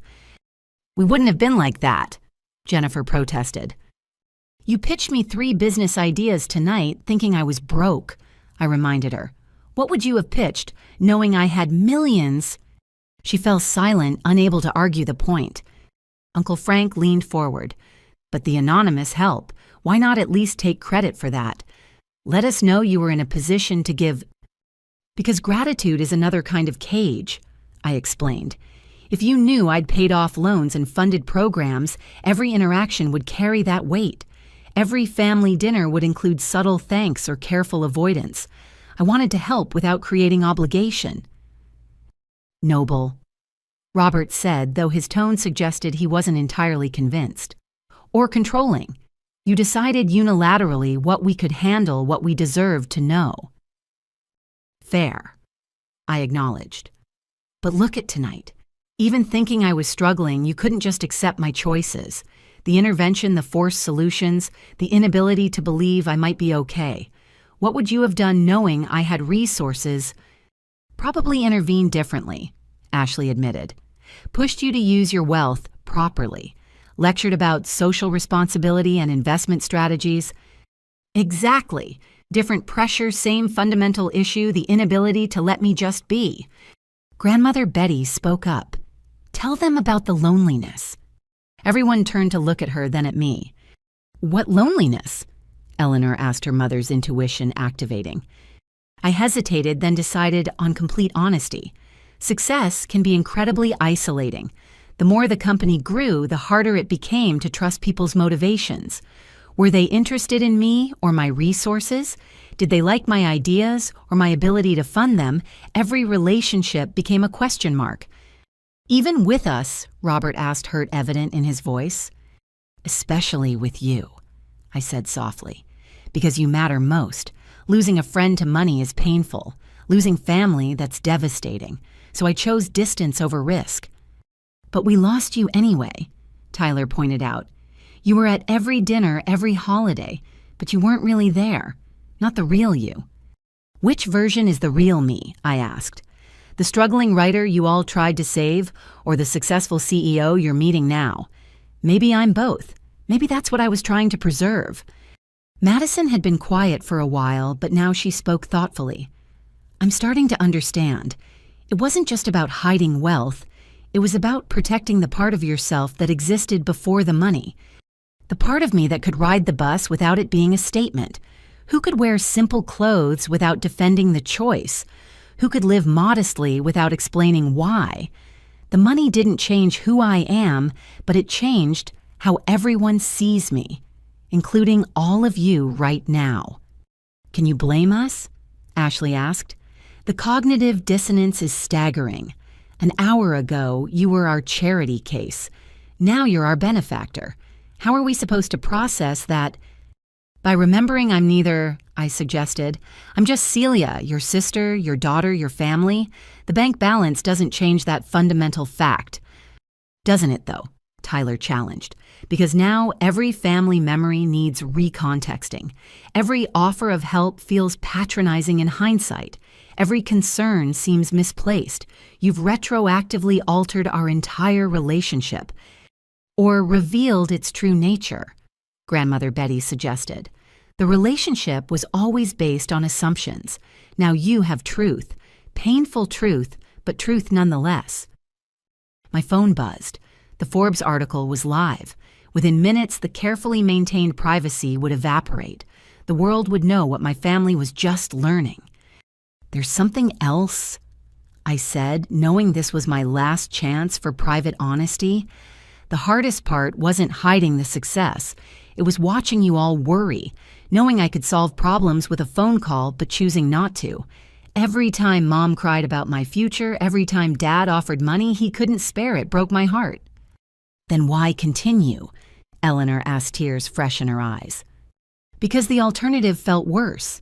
I've seen what sudden wealth does to families. The requests that start reasonable and escalate. The resentment when you say no. The expectation that success should be shared regardless of personal boundaries. I wanted to preserve us from that. By lying to us, Robert stated. By maintaining boundaries, I corrected.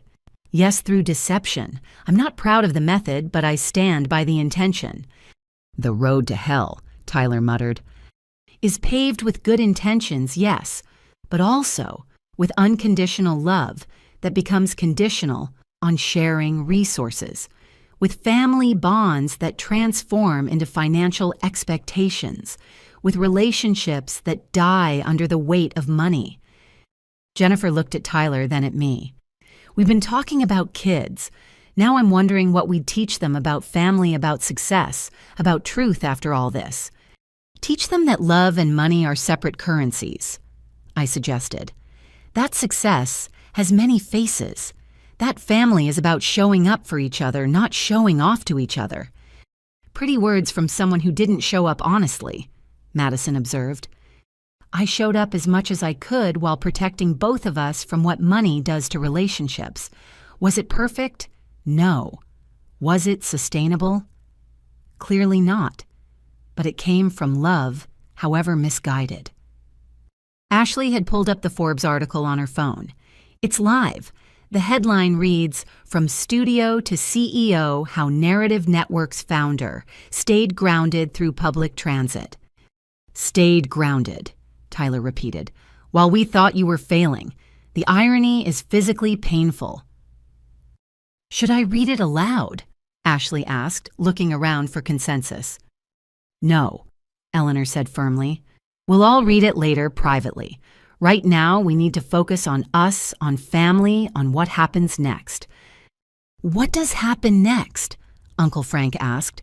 Practically speaking, now that we know how do we move forward, I looked at each of them, these people I'd loved enough to deceive, who'd loved me enough to try saving me from a failure that didn't exist. We start with honesty, real honesty.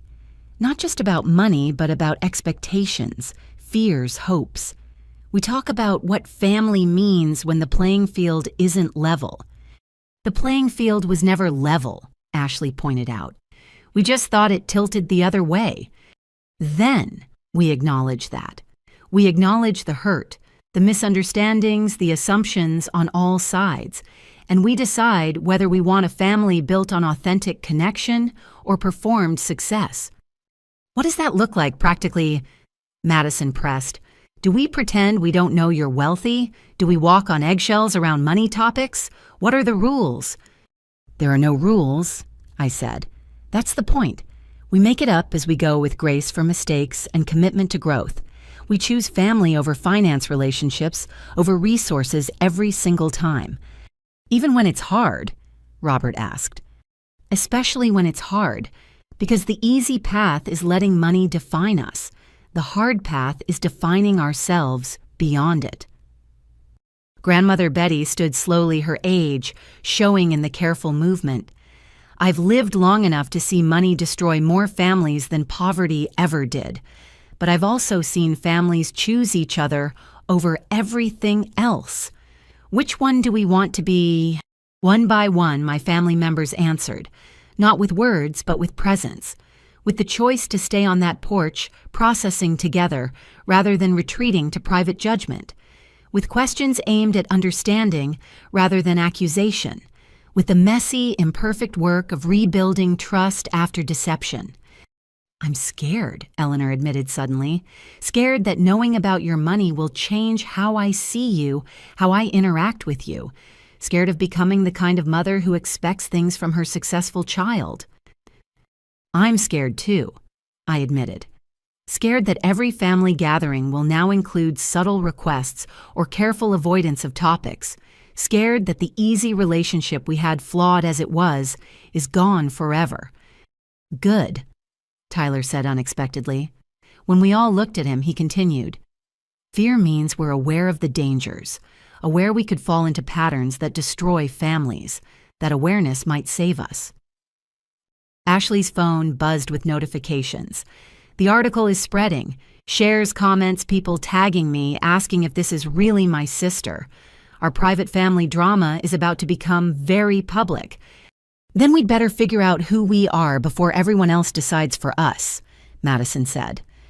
As we sat there in the darkness porch, light creating a small circle of illumination, I felt the weight of years lifting. The secret was out, the consequences unfolding.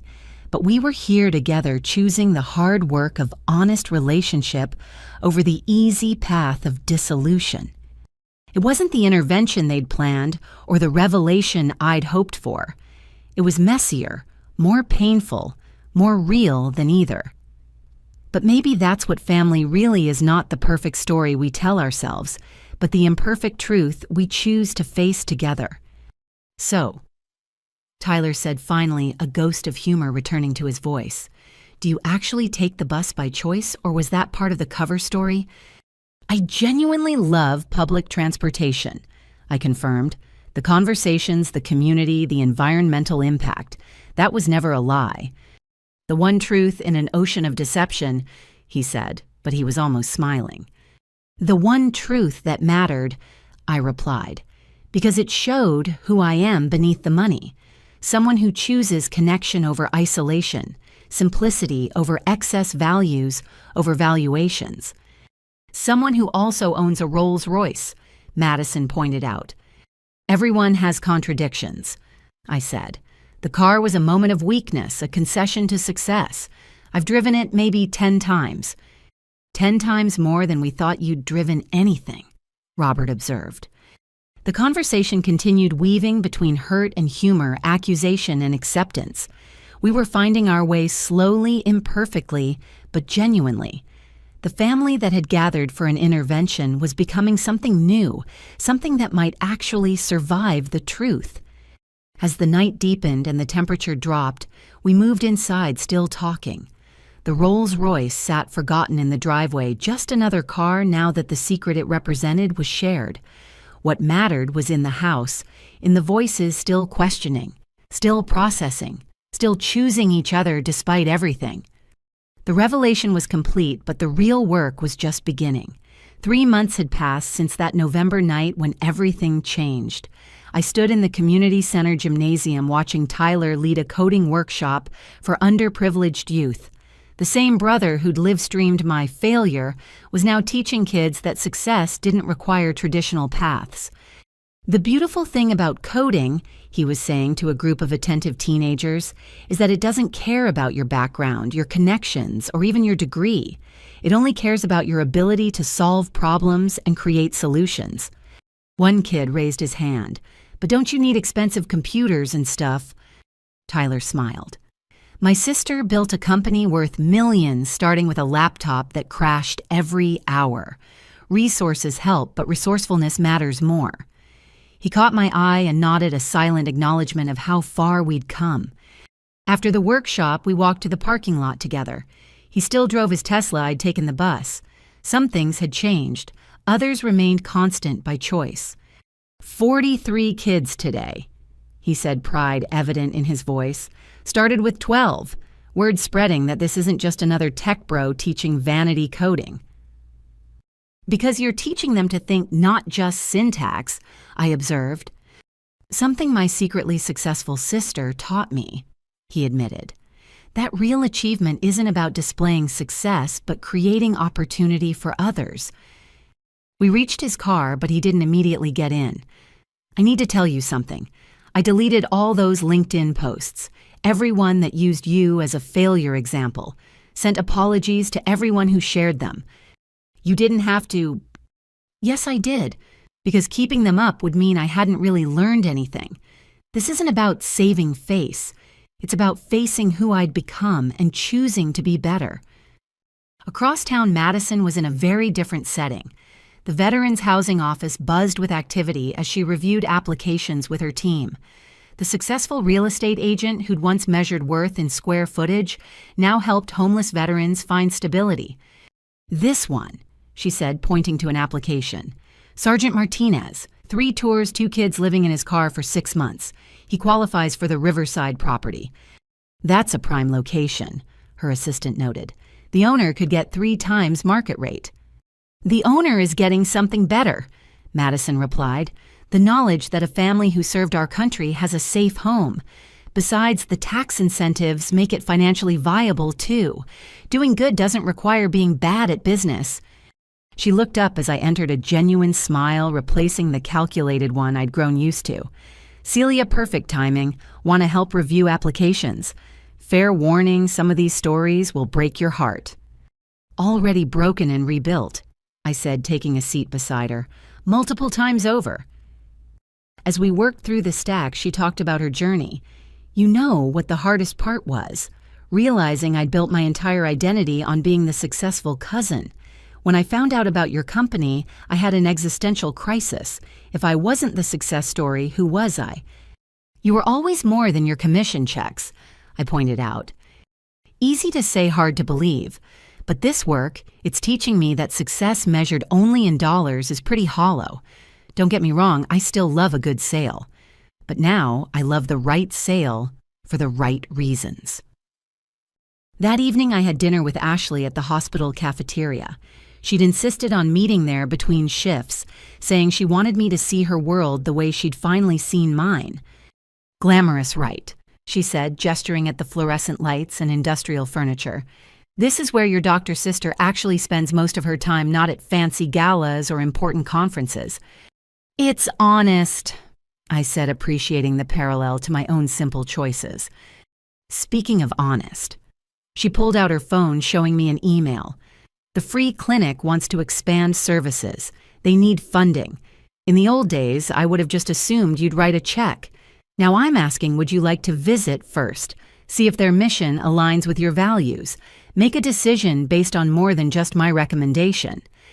The growth in that question, the recognition of my autonomy and values, meant more than any amount of money. "I'd love to visit," I said, "but I'm also curious about your involvement beyond funding. What draws you to the free clinic?" "What?" She laughed, but it was thoughtful rather than bitter. "Remember that life coach I tried to force on you? I ended up seeing her myself. Not Patricia, someone else. Figured anyone who thought they could fix others probably needed fixing themselves. And I discovered that my entire self-worth was tied to external validation, the degree, the white coat, the respect. When I realized my failing sister had succeeded beyond my wildest dreams without any of those markers, it forced me to question everything. That must have been difficult, I said. Difficult and necessary. The clinic work helps. There, I'm just another pair of hands. The patients don't care about my resume or my student loan debt or my published papers. They care that I listen, that I help, that I see them as human beings rather than cases. Sounds familiar, I observed. Learned from the best, apparently, even when I didn't know I was learning. Later that week, my parents hosted their first community dinner. What started as Eleanor's way of processing our family changes had evolved into something larger. The dining room table that had hosted my intervention now welcomed diverse voices from across the economic spectrum. I arrived to find Robert deep in conversation with a young entrepreneur offering advice without the patronizing tone that had once characterized his guidance. The key, he was saying, is remembering that traditional metrics aren't the only measures of success. My daughter taught me that. Built an empire while we thought she was struggling, all because we couldn't see past our own definitions. Eleanor emerged from the kitchen carrying a casserole that could have graced any family dinner. Celia, grab the salad, would you? Mrs. Chen brought her famous dumplings, and we need to make room. The ease of the request, the assumption that I'd help rather than write a check, showed how far we'd come. I was family first, resources second. Uncle Frank arrived with two of his mechanics' young men he was mentoring in business ownership. These guys think they need fancy degrees to run their own shops, he announced. I'm living proof that wisdom comes from experience, but my niece is proof that innovation doesn't follow traditional paths. Between us, maybe we can show them that success has many faces. He caught my eye, acknowledging the journey from offering me a receptionist job to recognizing my entrepreneurial spirit. Even Jennifer had evolved. She pulled me aside during dessert. I owe you an apology, a real one, not just for that night, but for years of assumptions. I measured everyone by such narrow standards. Your choice to live simply despite having resources, it's made me question my own values. Question them or change them, I asked. Both. Tyler and I are downsizing, not because we can't afford our lifestyle, but because we realized we were living for display rather than contentment. The guest room we offered you, we're turning it into a workspace for the coding program. Much better use of space.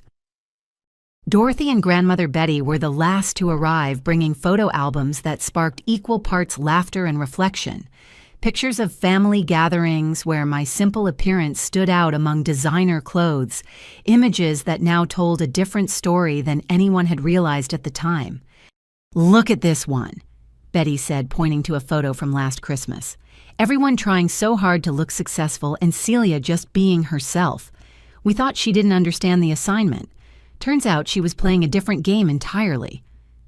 A game where the score was kept in impact rather than income, Dorothy added, though apparently she wanted both.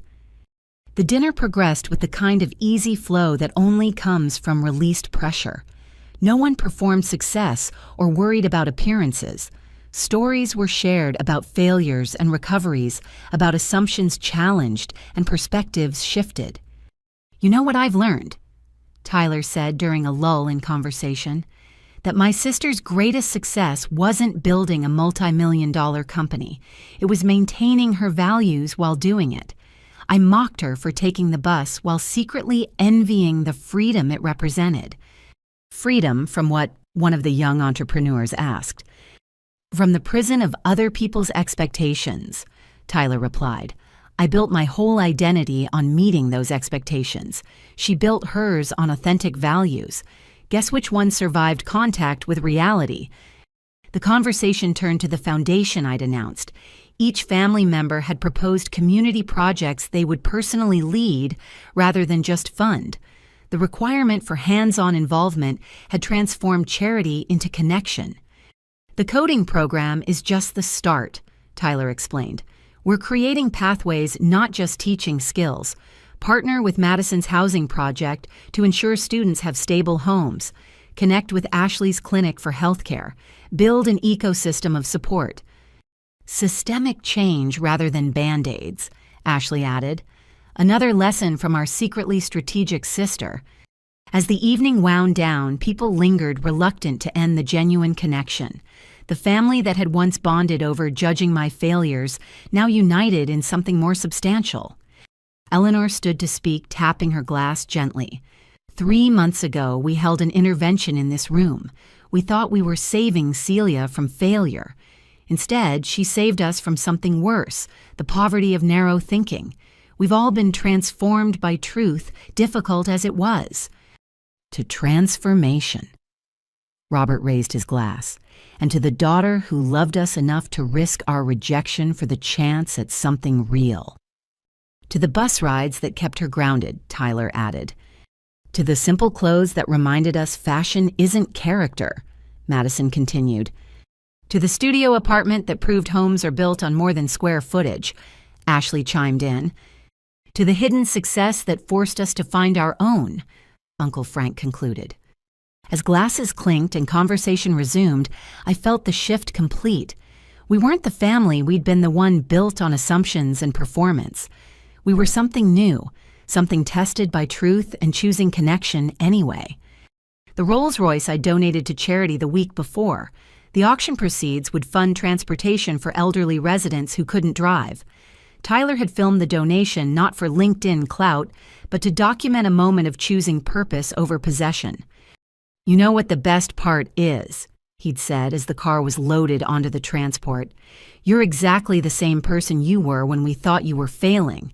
The money didn't make you better. It just made us see you clearer. Or see ourselves clearer, I'd suggested. That too, especially that. Now surrounded by family who'd transformed their understanding of success, I felt the peace that comes from authentic connection. The intervention had worked, just not in the way anyone expected. Instead of saving me from failure, it had saved all of us from the success that separates rather than connects. Next month's dinner theme, Eleanor announced, is about failure. Everyone brings a story of falling short and what it taught them. No success stories allowed. I love it, I said, meaning it completely. Of course you do. Tyler laughed. You've been teaching us that failure and success are just different chapters of the same story. Your story, Ashley corrected, which turned out to be our story too. As people began to leave carrying leftovers and promises to return, I helped my parents clean up. The routine of washing dishes and wiping counters felt like meditation grounding in its simplicity. We good? Robert asked quietly, drying a plate with careful attention. We're better than good, I replied. We're real. Real is harder, Eleanor observed. Real is worth it, I countered. They exchanged a look, years of marriage allowing silent communication. Then Eleanor smiled. Our secretly successful daughter. Who knew that was the best kind to have? You did, I said. You just needed time to remember it. As I left that night, taking the bus home to my studio apartment in the building I owned, I reflected on the journey. The family that had tried to intervention me into their version of success had instead discovered their own. The truth that threatened to divide us had ultimately united us in something stronger than shared assumptions. The transformation wasn't complete, might never be complete, but it was ongoing each day, bringing new opportunities to choose connection over competition, authenticity over appearance, love over leverage. And that more than any company valuation or Forbes ranking felt like true success. Another 3 months had passed, bringing us to a warm May afternoon. The transformation that began with crisis had settled into something sustainable, though no less remarkable. I stood in the community garden that had sprouted from one of our foundation initiatives, watching my family work alongside neighbors they never would have met in their previous lives. Tyler was teaching a group of kids how to code irrigation sensors, turning gardening into a tech lesson.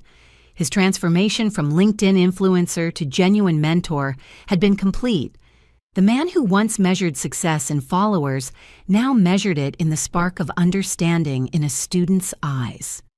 See, the moisture sensor tells the raspberry Pi when the soil is dry. He explained, his patience evident.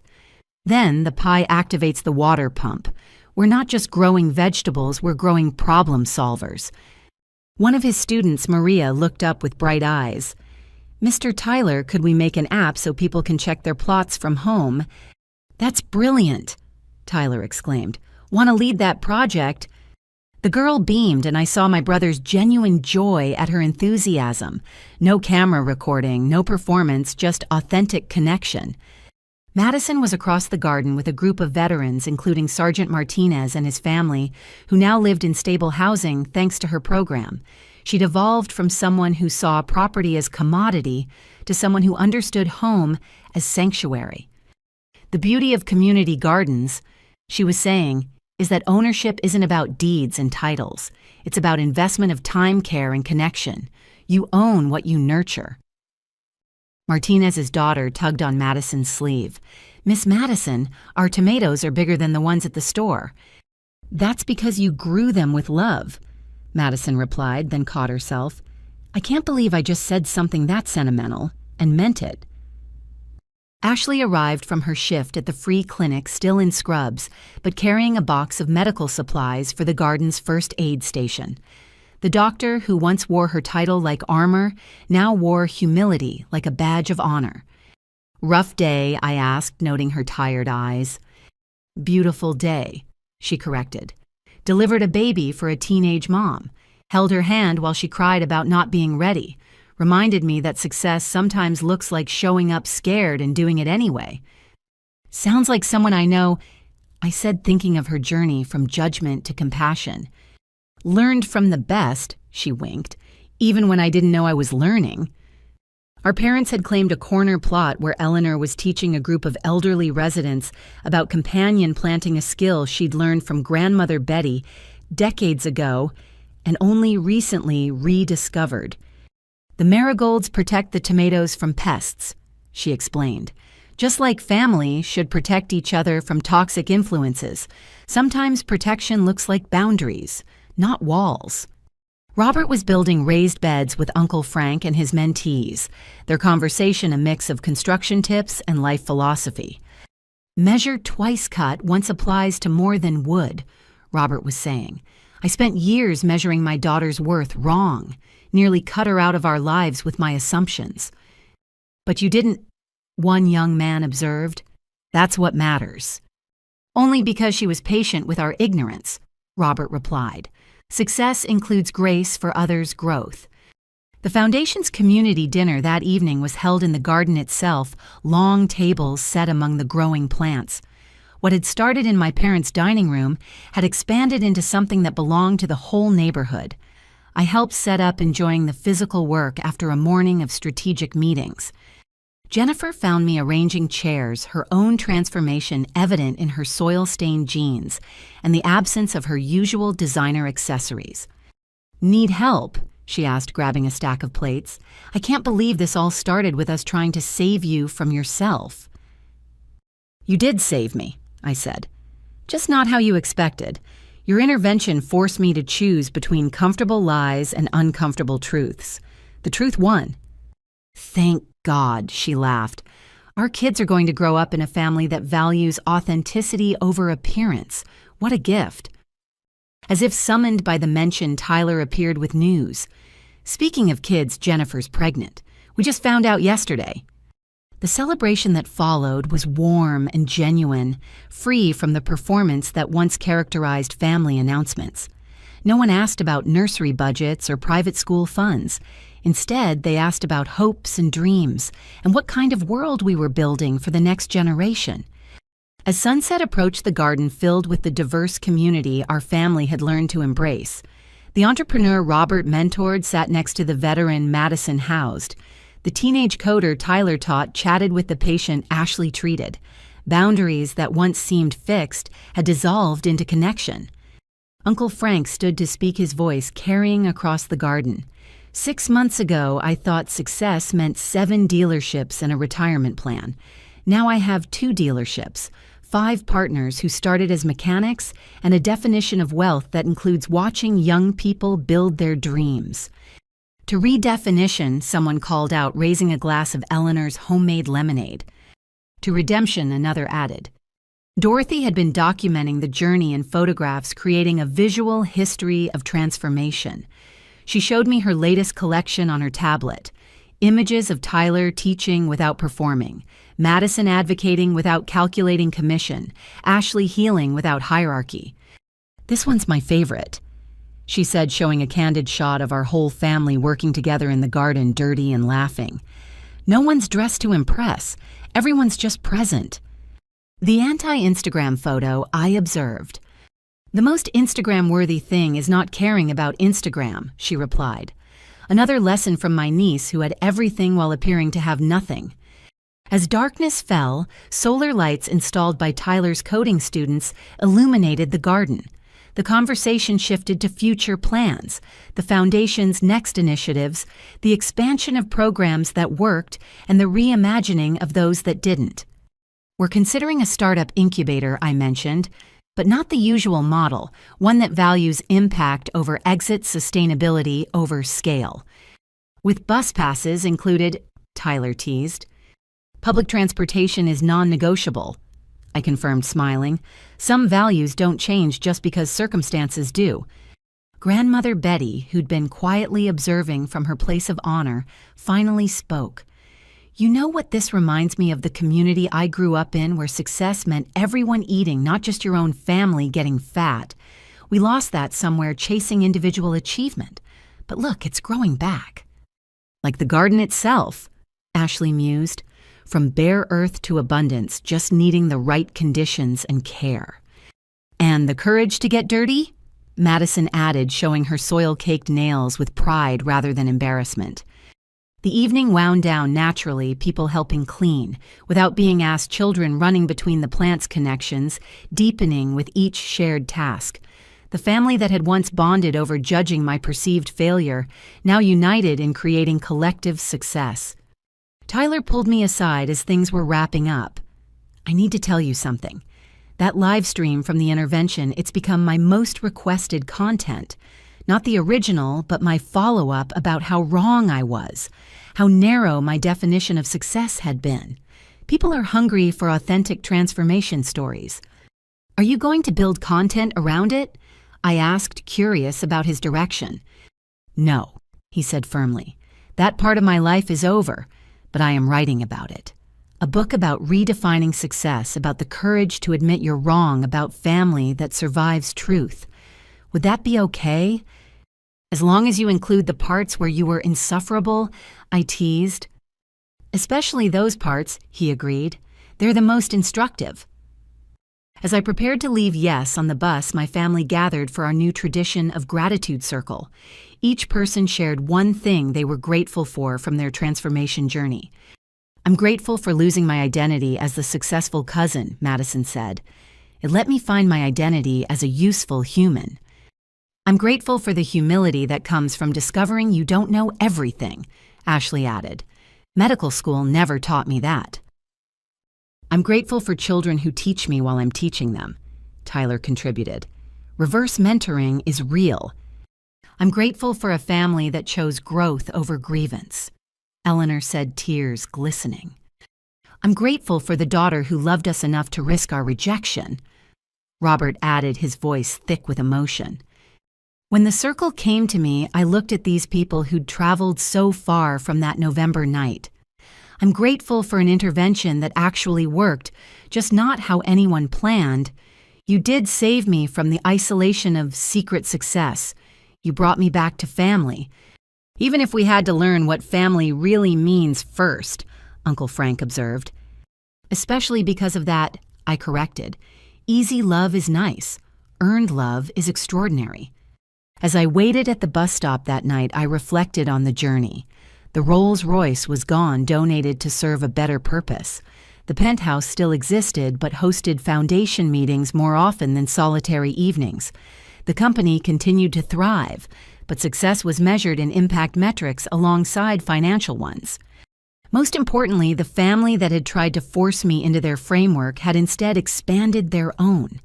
We'd all been transformed by truth, difficult as it was to face and accept. The intervention meant to save me had saved us all from the poverty of narrow definitions and shallow connections. The bus arrived filled with the evening commute crowd. I found a seat next to an elderly woman who smiled at my dirt-stained clothes. "Community garden," she guessed. "Community everything," I replied. "The best kind of success." "Amen to that," she agreed. "Too many people think success means not needing anyone. Real success means being needed and knowing who to need." As the bus rolled through the city, passing the neighborhoods that connected my various worlds, I thought about her words. My family had learned that lesson through crisis and transformation. We discovered that true wealth wasn't in hidden millions or public recognition, but in the ability to see each other clearly and choose connection anyway. The foundation work would continue. The programs would expand. The family dinners would grow. But more than any initiative or donation, the real legacy was a family that had faced hard truths and emerged more honest, more connected, and more genuinely successful than any of us had imagined possible. Some transformations happen gradually, others require an earthquake. Ours had been the latter, but the new landscape we'd built on the shifted ground was worth every moment of discomfort. We were no longer the family that gathered for Thanksgiving to judge and worry and perform success. We were the family that gathered in community gardens to grow things together, literally and figuratively. And that transformation, that was the greatest success story of all. A year had passed since that fateful Thanksgiving night. As November rolled around again, our family gathered once more at my parents' house. But everything about this gathering was different. The dining room that had hosted my intervention now buzzed with a different energy entirely. The table was larger, expanded to accommodate not just family, but the extended community we'd grown into. Tyler's star coding student Maria sat next to grandmother Betty, teaching her about the app they'd developed together. Sergeant Martinez and his family were there, his children playing with Ashley's newly adopted daughter. The boundaries between family and community had blurred into something richer. I arrived the same way I had a year ago by Uber to the bottom of the driveway, walking up in simple clothes. But this time, Tyler opened the door with genuine warmth instead of mockery. "Still refusing to drive, I see," he said, but his tone held affection, not judgment. "Some things don't change," I replied. "Some things shouldn't." Inside the walls displayed not just family photos, but images from our year of transformation. The community garden in bloom, the coding workshop graduation, the veterans housing celebration, the free clinic expansion, evidence of success measured in impact rather than income. Eleanor emerged from the kitchen, flower in her hair, but peace in her eyes. "Celia, perfect timing. Can you help Madison with the table settings? We're expecting 40 people." The ease of the request, the assumption of participation rather than patronage, showed how far we'd traveled. I was daughter and sister first, everything else second. As I helped Madison arrange place cards, she shared her latest project. "I'm working with the city to convert abandoned properties into affordable housing, not just placing people in homes, but creating communities. Your story taught me that where we live matters less than how we live. And who we live among," I added, placing Maria's card next to a retired professor who'd joined our garden project. Ashley approached with her daughter balanced on her hip. "Want to hold your niece while I help Mom?" The baby reached for me with chubby hands, and I took her carefully. This child would grow up in a family that measured worth in connection rather than possessions, impact rather than income. What a different world from the one we'd known a year ago. "She's beautiful," I said. "She's already wise," Ashley replied. "Doesn't care about my medical degree or my salary, just wants presence and milk, basic wisdom we complicate as adults." Robert called everyone to attention, tapping a glass with a spoon. "Before we eat, I wanted to share something. This time last year, we thought we were saving Celia. We discovered she didn't need saving, but more importantly, we discovered we did. We needed saving from our narrow definitions of success, our performative family dynamics, our conditional love. He paused, emotion thickening his voice. This year, I'm grateful not for what we have, but for who we've become. A family that shows up authentically. A family that measures wealth in relationships. A family that learned the hardest lesson. True success has nothing to do with what you own and everything to do with who you lift up. To lifting each other up, Tyler added, raising his glass of Eleanor's homemade apple cider. And to the sister who showed us that hiding in plain sight sometimes means living your values so clearly that others can't see past their own assumptions. Uncle Frank stood next. I want to add something. This year I downsized from 7 dealerships to 3. Best decision I ever made. Not because business was bad, but because I realized I was so busy managing success, I'd forgotten to live successfully. Now I spend half my time mentoring young mechanics who remind me why I loved cars in the first place. Success is a tool, not a goal. One of his mentees added, earning approving nods around the table. Jennifer, heavily pregnant with their second child, spoke up. Our kids will grow up with such different values than we did. They'll know that worth isn't measured in square footage or car models, but in kindness shown and connections made. What a gift. The stories continued around the table. Each person shared not their accomplishments, but their growth, not their acquisitions, but their contributions. The transformation was complete, yet ongoing, solid, yet still evolving. Maria, the young coder, raised her hand tentatively. Can I share something? Before Mr. Tyler's program, I thought people like me couldn't succeed in tech. Too poor, wrong neighborhood, no connections. But he taught me that code doesn't care about your zip code. And watching Miss Celia take the bus, even though she could buy 100 cars, taught me that choices matter more than chances. Choices matter more than chances, Eleanor repeated. That should be our family motto.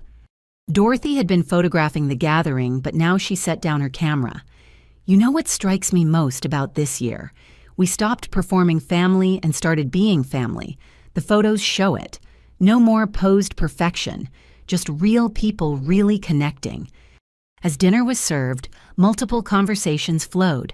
No single focus on interrogating anyone's life choices, no interventions disguised as concern. Instead, genuine interest in each other's journeys, challenges shared, and solutions crowdsourced, connections deepening over shared food and shared values. Grandmother Betty, now nearing 92, commanded attention with quiet authority. I've lived long enough to see fortunes made and lost families rise and fall, but this transformation from success as separation to success as connection, this is rare. Celia's billions matter less than the bridge she built back to us by risking our rejection. Not billions, Grandma, I corrected gently. Let's not exaggerate. Hundreds of millions, then. She waved dismissively. The number matters less than what you did with it, and more importantly, what you didn't do with it. You didn't let it define you or divide us. That takes a courage money can't buy. Tyler had been unusually quiet, but now he spoke. I've been thinking about that night a lot. The intervention. How wrong we were about everything, but also how right we were about one thing. Family should show up for each other. We just didn't understand what showing up really meant. What does it mean now? Maria asked, genuinely curious. Tyler considered. It means seeing each other clearly, not through the lens of our own expectations. It means supporting dreams even when we don't understand them. It means measuring each other's worth by contribution to the world, not accumulation from it. It means, Ashley added, admitting when you're wrong and growing from it. Do you know how many medical colleagues I've told about our family's journey? The universal response is amazement that we survived it. Not just survived, Madison corrected. Thrived. Look around this table. We're all more successful now by any meaningful measure. Not because Celia shared her wealth, but because she shared a different way of seeing wealth. The conversation turned to the year ahead. The foundation was expanding, taking our local experiments to other communities. The garden had inspired 3 others in neighboring areas. Tyler's coding program was being replicated in 5 cities. Ashley's free clinic model was attracting national attention. None of this would have happened if we'd stayed in our old patterns, Robert observed. We'd still be judging each other by car models and zip codes, missing the real opportunities to matter. The irony, Jennifer said, is that letting go of traditional success markers led to more traditional success than we ever imagined. The coding program has corporate sponsors now. The housing project wins awards. The clinic gets written up in medical journals. Success follows purpose, not the other way around. As the evening progressed, children played between courses. Elderly neighbors shared stories with young entrepreneurs, and the house filled with the kind of warmth that comes from genuine community. The dining room that had once hosted performative family gatherings now held authentic connection. I found myself in the kitchen with Eleanor during dessert preparations. She looked at me with eyes that had seen her daughter through every phase: the perceived failure, the revelation of success, and the journey to something beyond both. "Do you ever regret not telling us sooner?" she asked. "Sometimes," I admitted, "but I also see how the struggle to understand brought growth we wouldn't have achieved otherwise. Easy acceptance teaches less than hard-won understanding." "Your father and I talk about it often." She continued arranging pie slices on plates. "How we nearly lost you to our assumptions. How money almost mattered more than meaning. We were so focused on you having the right things that we couldn't see you being the right person." "You see it now," I pointed out. "That matters more than perfect history." "Does it get easier?" she asked. "Knowing someone you love has resources beyond imagination. I still sometimes catch myself about to worry about your bus rides, then remember you choose them. It gets easier when you remember the person hasn't changed just your information about them.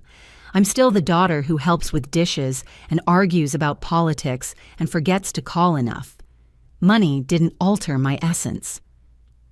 We returned to find Tyler proposing a toast. To the bus that carried more than passengers. It carried the values that kept our sister grounded. To the studio apartment that was never about square footage, but about remembering origins. To the simple clothes that reminded us fashion isn't character. And to the hidden success that forced us all to find our own definitions. To family that loves you at your lowest and stays humble at your highest, I added. To interventions that work in ways no one expects, Ashley contributed. To transformations that start with crisis but end with connection, Madison offered. To communities that grow from families brave enough to change, Uncle Frank said. As glasses clinked and conversations resumed, I felt the deep satisfaction of alignment. Inside and outside finally matched. Family knew truth chose connection anyway and built something larger than blood ties from that choice. "One more thing," Robert said, standing again. "I have an announcement. Your mother and I are selling the house." Shocked silence greeted this news. "Not to downsize," Eleanor quickly added. "To relocate. We're moving closer to the community garden. Found a place with room for the expanded family dinner space for workshop gatherings, proximity to the programs we're part of. This house served its purpose, but we've outgrown what it represents." From suburban isolation to community integration, Tyler summarized. "Even our parents are choosing connection over convention." The evening wound down with the same warmth it had sustained throughout. People helped clean without assignments, children fell asleep, and various arms plans were made for the next gathering. The intervention had become evolution, and evolution had become revolution. Quiet, personal, but profound. As I prepared to leave again by Uber to the bus stop, my family gathered at the door. But this time, no one walked me out to ensure I made it safely to public transportation. They trusted my choices because they understood my values. "Same time next year?" Tyler asked. "Same time, same values, evolved understanding," I confirmed. "Still taking the bus everywhere," Jennifer teased gently. "Still choosing connection over isolation," I replied. "The bus just happens to be where connection happens." Madison handed me a container of leftovers. For your studio apartment in your multi-million-dollar building, the contradictions that make perfect sense once you understand the reasoning. Thank you for understanding the reasoning, I said, meaning more than just transportation choices. Thank you for having reasoning worth understanding, Ashley countered. As I walked down the driveway, I heard Tyler addressing the gathered group. Who wants to hear the story of how my secretly successful sister taught us that true wealth has nothing to do with money? Multiple voices expressed interest, and I smiled. The story would be told and retold, each version adding nuance and understanding. The family legend was no longer about the failure who wasn't, but about the success that transcended definition. At the bus stop, I waited with the late-night crowd. Hospital workers ending shifts, restaurant staff heading home, students leaving late classes. My community, though they didn't know it. The place where I'd learned that everyone has a story, everyone faces challenges, everyone deserves dignity regardless of their bank balance. The bus arrived and I found a seat near the back. As we rolled through the city, I thought about the year's journey. The family that had tried to force me into their framework had instead expanded their own understanding. The intervention designed to save me had saved us all from the poverty of narrow thinking. Success, I'd learned, wasn't about what you accumulated, but what you contributed. Wasn't about what you owned, but who you lifted. Wasn't about separation from community, but integration with it. The bus rides kept me grounded not because I couldn't afford alternatives, but because choosing connection over convenience was its own form of wealth. My phone buzzed with a message from Tyler. Started writing the book, first chapter title, The Night We Tried to Save My Sister from Success We Couldn't See. Think it'll resonate? Truth always resonates, I typed back, even when it takes time to recognize. As the bus carried me home to my simple studio in my complex building, I felt the peace that comes from authentic living. The money remained growing through wise investment and strategic deployment, but it had found its proper place, as tool rather than identity, as means rather than end, as responsibility rather than definition. The greatest fortune I discovered wasn't in hidden millions, but in family who could learn, grow, and choose love over leverage. Wasn't in Rolls Royces, but in relationships that survived revelation. Wasn't in Forbes features, but in facing truth together and emerging stronger. Some people spend their whole lives chasing success only to discover they've been running from connection. Others accumulate wealth only to find it builds walls rather than bridges. But sometimes, if you're very lucky and very careful, you can achieve success and maintain soul-build wealth and preserve worth rise high while staying grounded. It just might require taking the bus. Dear reader, if you've journeyed this far with Celia and her family, perhaps you've questioned your own definitions of success. What really matters? The car in your driveway or the connections in your life? The size of your house or the size of your impact? The numbers in your bank account or the number of lives you've touched? I'd love to hear your thoughts in the comments below. And if this story resonated with you, please like and subscribe for more narratives that challenge us to think beyond conventional success. Share this with someone who might need reminding that worth isn't measured in wealth, but in wisdom, connection, and the courage to live authentically. Thank you for reading, and may you find your own path to success that enriches not just your life, but the lives of those around you.